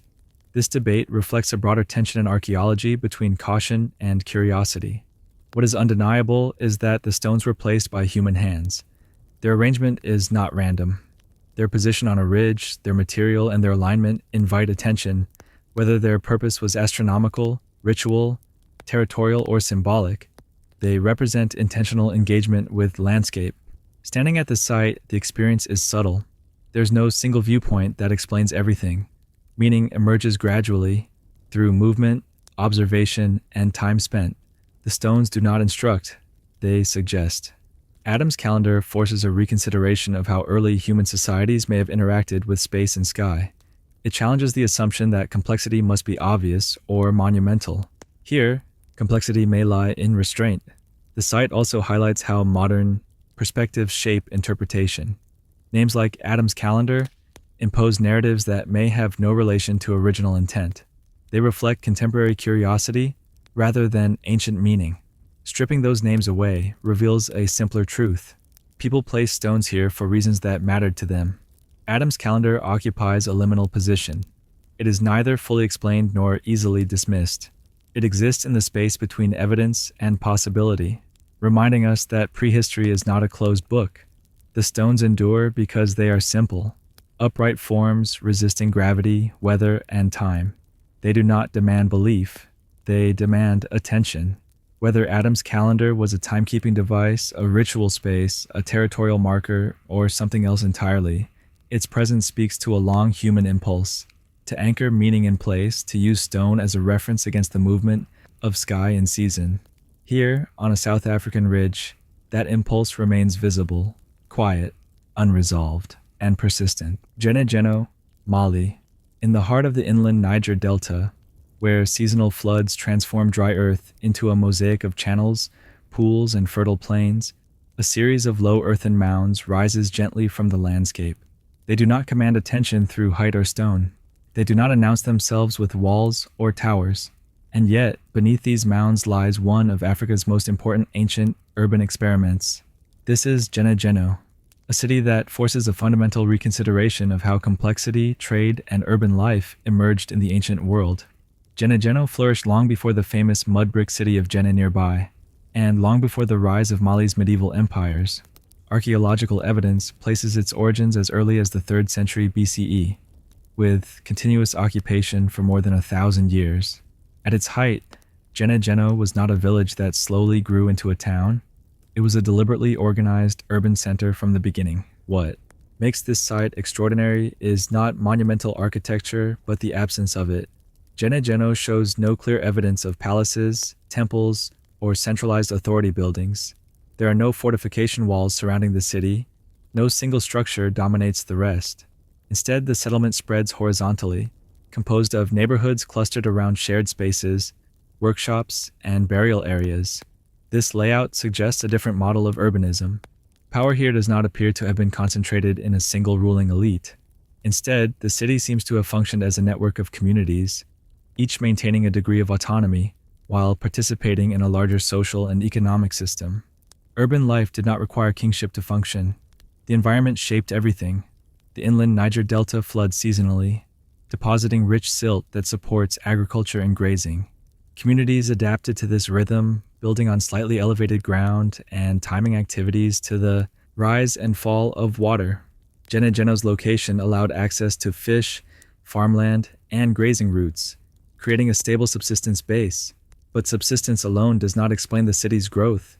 Gene-Geno became a major node in trans-regional trade networks long before the trans-Saharan routes reached their medieval peak. Archaeological finds include materials that did not originate locally: copper, glass beads, stone, and iron objects. These items point to long-distance exchange linking West Africa to North Africa and beyond. Ironworking played a central role. Evidence of furnaces, slag, and tools indicates advanced metallurgical knowledge. Iron production supported agriculture, craft specialization, and trade. This technological base helped sustain population growth without the need for centralized control. Terracotta figurines are among Gene-Geno's most distinctive artifacts. These human and animal forms are stylized, expressive, and varied. Some depict individuals with elaborate hairstyles or adornments. Others represent animals or composite beings. Their purpose remains debated. They may have been ritual objects, markers of identity, or commemorative pieces tied to ancestors or social roles. What is notable is where these figurines are found. Many come from domestic or neighborhood contexts rather than centralized ritual spaces. This suggests that belief, symbolism, and social expression were woven into daily life, rather than restricted to elite institutions. Burial practices reinforce this interpretation. Graves are often located within or near residential areas. The dead were not separated from the living by monumental cemeteries or sacred precincts. Ancestors remained embedded within the community, reinforcing continuity rather than hierarchy. The city's growth over centuries resulted in a complex landscape of mounds, each representing accumulated layers of habitation. Gene-Geno was not rebuilt wholesale after destruction or conquest. It evolved gradually. Houses were repaired, replaced, and expanded in place. Memory was layered into the ground itself. This continuity challenges older models of African urbanism that assume cities emerged only under strong centralized states. Gene-Geno demonstrates that urban complexity can arise through cooperation, trade, and shared cultural norms rather than coercion. At some point around the 9th century CE, the city was gradually abandoned. The reasons are still debated. Environmental change, shifting trade routes, political reorganization, or religious transformation may all have played roles. Importantly, there's no evidence of violent destruction. The abandonment appears to have been orderly, spread over generations. Population shifted to nearby Jenne, which later became famous for its monumental mud brick architecture and Islamic scholarship. In this way, Gene-Geno did not disappear. It transformed. Its social networks, trade, connections, and knowledge were carried forward into new urban forms. The lack of stone or fired brick architecture at Gene-Geno is not a sign of simplicity. It is a reflection of environmental intelligence. Mud, earth, and organic materials were renewable, adaptable, and well-suited to a floodplain environment. Monumentality here was expressed through endurance, not permanence. Standing at the site today, the mounds appear quiet, almost indistinct. Without excavation, they could be mistaken for natural rises in the land. This invisibility has shaped historical misunderstanding. For centuries, African cities that did not build in stone were dismissed or overlooked. Gene-Geno corrects that view. It shows that urban planning, specialization, and long-distance trade existed in West Africa independently, early, and sustainably. It was a city that worked with its environment rather than attempting to dominate it. The city also complicates ideas of progress. Gene-Geno did not evolve toward monumentalism. It did not culminate in stone temples or royal palaces. Instead, it maintained a balance that served its inhabitants for over a millennium. What survives today is not architecture meant to impress, but evidence of social organization meant to last. Neighborhoods, craft zones, burial practices, trade goods. Together, they reveal a city defined by connection rather than control. Gene-Geno stands as one of the clearest examples of early urbanism without hierarchy, a place where complexity emerged from interaction, not imposition, where cities could exist without kings, walls, or monuments. Ancient structures continues. Gene-Geno reminds us that civilization has never followed a single path. Stone towers and imperial capitals represent only one version of human organization. Here, On a floodplain shaped by water and time, a different model took root. A city built low to the ground, spread wide rather than rising high, sustained by trade, craft, and cooperation. And remembered today not for what it displayed, but for how quietly and effectively it worked. Geno does not demand attention. It earns it. The stone structures of Tassili Najer, Algeria.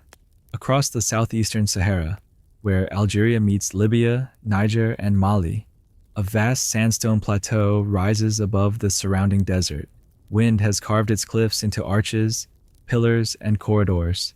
Shadows stretch for kilometers. The landscape feels sculpted rather than eroded, shaped as much by time as by intention. This is Tassili Najer, one of the most extraordinary prehistoric regions on Earth, known not only for its famous rock art, but for a quieter and often overlooked presence.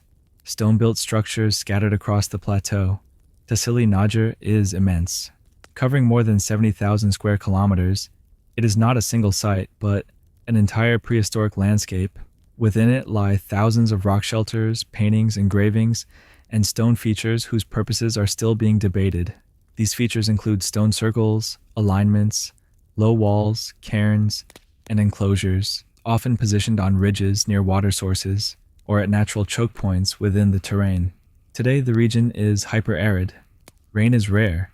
Vegetation is sparse. Survival here seems improbable. Yet this was not always the case. Between roughly 10,000 and 4,000 BCE, the Sahara experienced a series of humid phases. Grasslands, rivers, and lakes supported human communities, wildlife, and pastoral economies. Tassili Najer was not an edge of the world. It was part of a living interior. The stone structures found across the plateau must be understood within this environmental context. They were built by people who knew water would return seasonally, who moved with herds, and who understood the land not as static desert, but as cyclical terrain. Stone offered permanence in a shifting world. Many of the structures are modest. Low circular walls, rough alignments of upright stones, piled cairns marking points in space. They do not dominate the landscape. Instead, they integrate with it, often difficult to distinguish from natural formations until viewed carefully. This restraint suggests function over display. One common form is the stone circle. These vary in size and construction, from tightly arranged rings to loose groupings of stones. Some contain internal divisions or central markers. Others are empty. Their distribution suggests repeated use of specific locations rather than random placement. Many are found near ancient watercourses or seasonal grazing zones. Cairns are another frequent feature. Stone piles built deliberately, sometimes layered, sometimes simple. In many cultures, cairns mark burials, routes, or territorial boundaries. At Tassili, some cairns are associated with human remains, while others appear symbolic, placed at prominent viewpoints or along movement corridors. Low walls and enclosures also appear, often irregular in shape. These may have served to guide animals, demarcate space, or structure movement. In a pastoral society, controlling livestock and defining communal zones would have been essential. Stone provided a way to anchor these practices in place. What complicates interpretation is the absence of permanent settlements. There are no cities here, no dense architectural remains. Tassili's inhabitants were mobile, adapting to seasonal change. Their structures reflect this mobility. They are not houses, they are markers. Rock art provides critical context. Tassili Najer contains some of the most extensive prehistoric rock art in the world, depicting cattle herding, hunting, ritual scenes, and abstract symbols. These images confirm that the plateau supported complex societies with social organization, belief systems, and symbolic expression. Some stone structures appear in proximity to rock art panels, suggesting a relationship between built and painted space. The art may have transformed certain locations into focal points, while stone features reinforced their importance physically. Landscape, image, and stone work together. Astronomical interpretations have been proposed for some alignments. Certain stone rows and circles appear oriented toward horizon points, where the sun rises or sets during solstices. As with many prehistoric sites, these claims remain cautious. Precision varies. Evidence is uneven. Yet the idea is plausible. In seasonal environments, tracking time mattered. Even without strict astronomy, orientation mattered symbolically. East, west, sky, and horizon carried meaning in many early cultures. Placing stones to face these directions could structure ritual and movement without requiring mathematical accuracy. One of the most striking aspects of Tassili's stone structures is their scale in aggregate. Individually modest, collectively vast. Hundreds, perhaps thousands of features spread across a monumental landscape. This suggests long-term use, repeated return, and shared understanding across generations. The builders did not need monumentality to assert presence. They relied on repetition. A.E. Supt, stone placed where another had stood before. A circle rebuilt. A cairn added to. Meaning accumulated through continuity rather than size. As the climate dried after 4000 BCE, the Sahara transformed. Water sources vanished. Pastoral routes collapsed. Communities migrated southward toward the Sahel, or toward the Nile Valley. Tassili N'Ajjer was gradually abandoned, not through catastrophe, but through environmental shift. The stone structures remained. Without vegetation or sediment to bury them deeply, they stayed exposed. The desert preserved what it had helped erase. What was once a lived-in landscape became a fossilized one.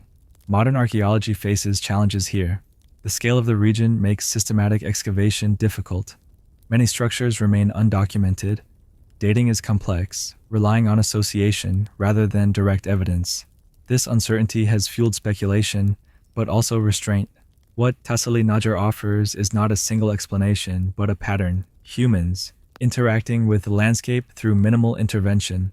Stone used not to dominate, but to remember, to mark water, movement, ritual, and return.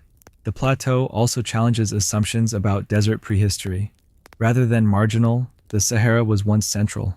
Tassili was not a fringe.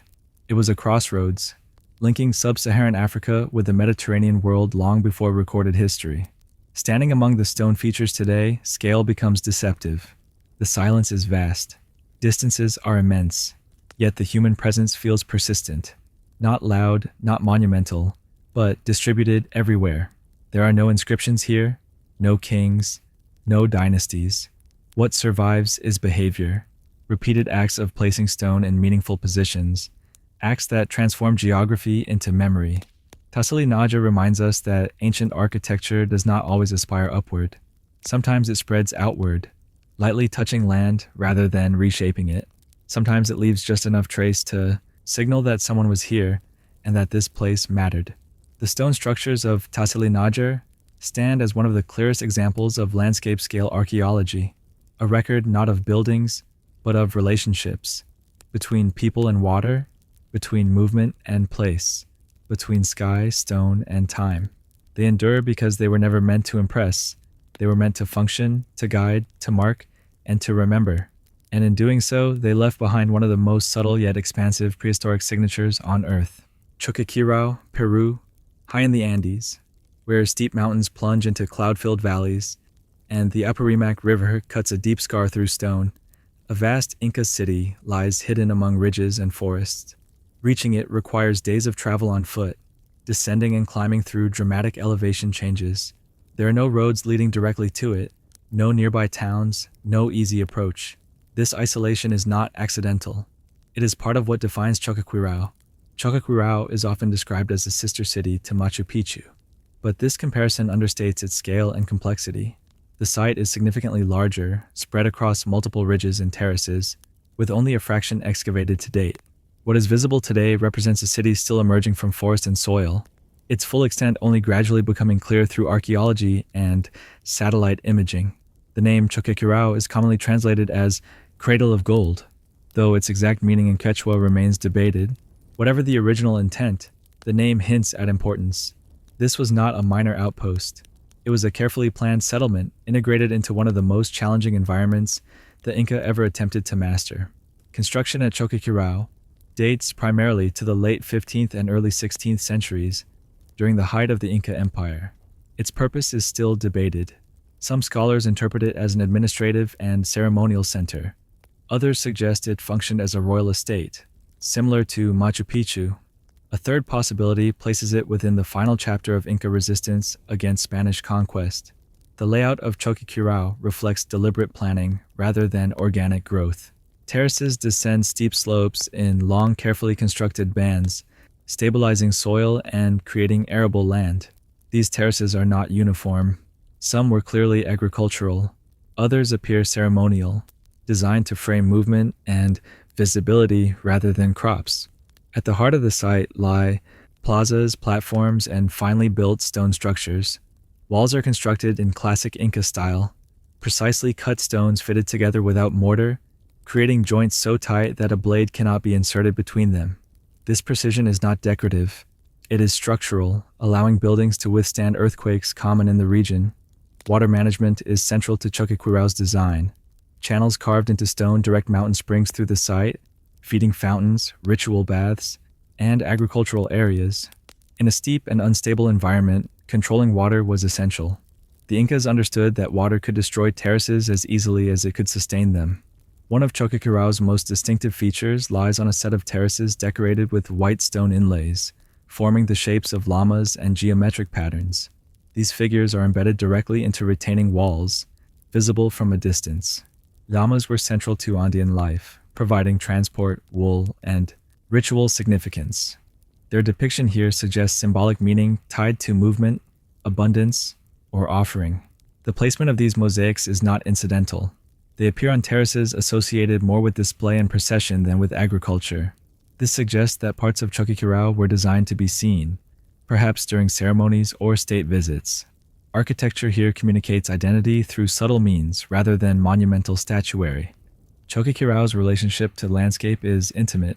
Buildings follow ridge lines, stairways cut directly into rock. Sightlines open toward distant peaks and sacred mountains known as apus, which were considered living deities in Andean cosmology. Orientation mattered. Structures were not placed simply where land allowed, but where meaning aligned. Unlike many Inca sites, Choqquequirau shows little evidence of Spanish modification or reuse. Its isolation protected it from early colonial intrusion. This preservation offers a rare view of an Inca city largely frozen at the moment of abandonment. The question of why Choqquequirau was abandoned remains unresolved. Spanish conquest disrupted Inca political structures rapidly, but resistance continued in remote regions. Some scholars believe Choqquequirau played a role in this resistance, possibly serving as a waypoint or refuge for Inca groups retreating deeper into the mountains. Others argue it was abandoned earlier, perhaps unfinished, its purpose cut short by imperial collapse. Archaeological evidence suggests that parts of the site were still under construction when it was left. This supports the idea of sudden disruption rather than gradual decline. Walls end abruptly. Terraces appear incomplete. Plans were interrupted. What sets Choqquequirau apart from other Inca sites is its scale combined with its invisibility. Unlike Cusco or Machu Picchu, it was not designed to project power outward. It turns inward, embracing the mountains rather than dominating valleys below. This inward focus may reflect its function as a retreat, a sanctuary, or a strategic reserve. Daily life at Choqquequirau would have been demanding. The altitude, weather, and terrain required constant adaptation. Food had to be grown on terraces or transported along mountain trails. Labor was organized through the Inca system of mita, communal work obligations that bound society together. Every stone placed here represents coordinated effort across communities. Religion was inseparable from administration. Ritual platforms, fountains, and carefully oriented spaces suggest that ceremonies marked agricultural cycles, political events, and cosmological relationships. The Incas did not separate governance from belief. Choqquequirau embodies this fusion. Standing at the site today, silence dominates. Clouds roll in quickly. Visibility changes by the minute. The city reveals itself slowly, through paths and terraces rather than grand vistas. This experience mirrors how the Incas engaged with the landscape, gradually, attentively, and with respect for scale. Choqquequirau challenges modern expectations of ancient cities. It was not built for ease, visibility, or comfort. It was built because the Incas believed this place mattered. That belief justified extraordinary effort in an environment that resisted construction at every turn. The site also raises questions about what has been lost. With most of Choqquequirau still unexcavated, much of its story remains buried. Each season reveals new structures, new terraces, new connections. The city is still emerging, both physically and intellectually. In the broader arc of this documentary, Choqquequirao represents one of the most ambitious attempts to integrate architecture, environment, and belief.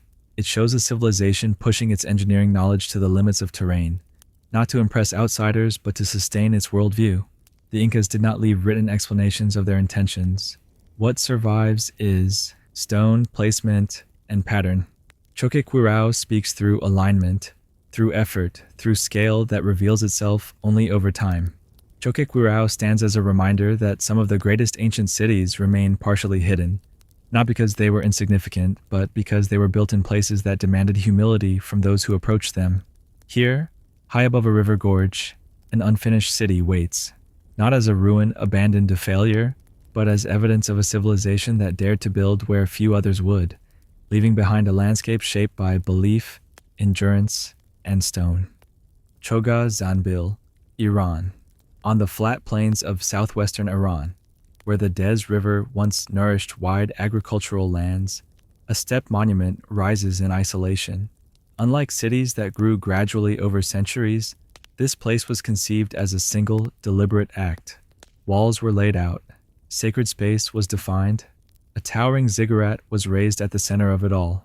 This is Choga Zanbil, one of the best preserved ancient religious complexes in the world, and a rare surviving expression of Elamite civilization.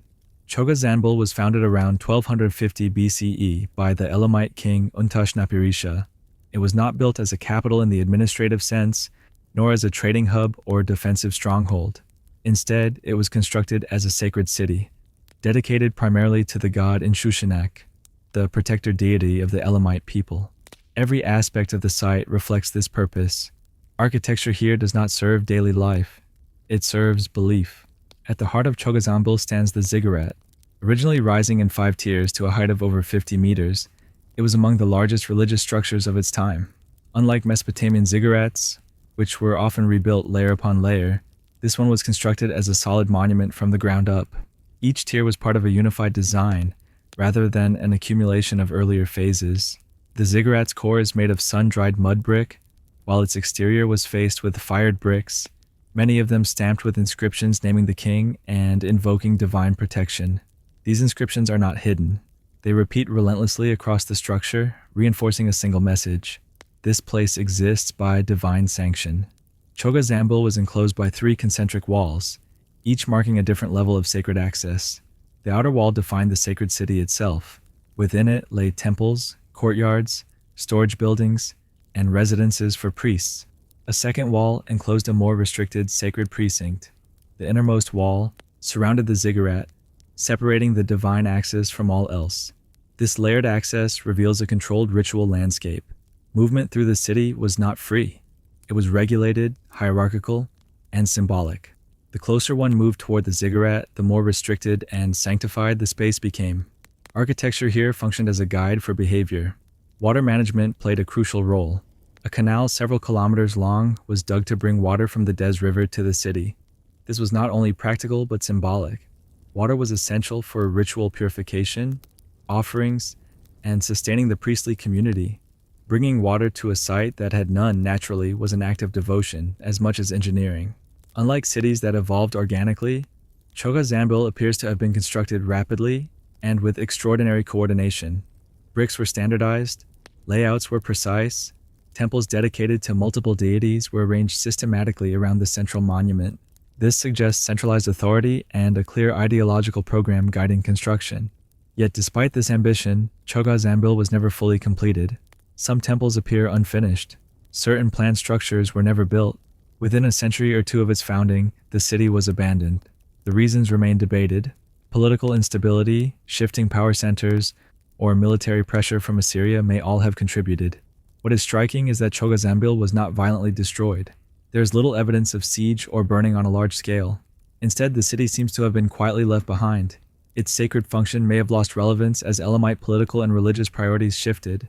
This abandonment proved to be its preservation. Without continuous reuse, the site was spared the extensive rebuilding that erased earlier layers in other ancient cities. Wind and sand buried parts of the complex, protecting it from looting and collapse. When archaeologists began systematic excavation in the mid-20th century, they encountered a city remarkably intact. The ziggurat still rises above the plain today, its step form unmistakable. Even in ruin, its scale communicates intent. This was a structure meant to be seen from afar, anchoring belief in the landscape. It did not blend into its surroundings. It asserted presence. Choha Zanbil also reveals the distinct identity of Elamite culture. While influenced by Mesopotamian traditions, the Elamites adapted forms to their own worldview. The decision to build a religious city separate from political capitals suggests a conceptual separation between governance and sacred authority. Power here was shared between king and god, not concentrated solely in one place. The inscriptions embedded throughout the site reinforce this partnership. Untash Naparisha presents himself not as a conqueror, but as a builder on behalf of the gods. Construction itself becomes a sacred act. Brick by brick, devotion was materialized. Standing at Choga Zanbil today, the emptiness is profound. There are no surrounding settlements, no later cities encroaching on the ruins. The monument rises alone, just as it was intended to. This isolation sharpens its meaning. It was never meant to serve the everyday. It was meant to endure as a point of connection between earth and the divine. The site challenges assumptions about ancient urbanism.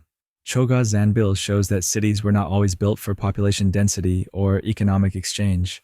Some were built for belief alone. Their success was measured not in longevity, but in fulfillment of purpose. In the broader narrative of ancient monumental architecture, Choga Zanbil occupies a unique position. It is neither purely Mesopotamian nor fully distinct.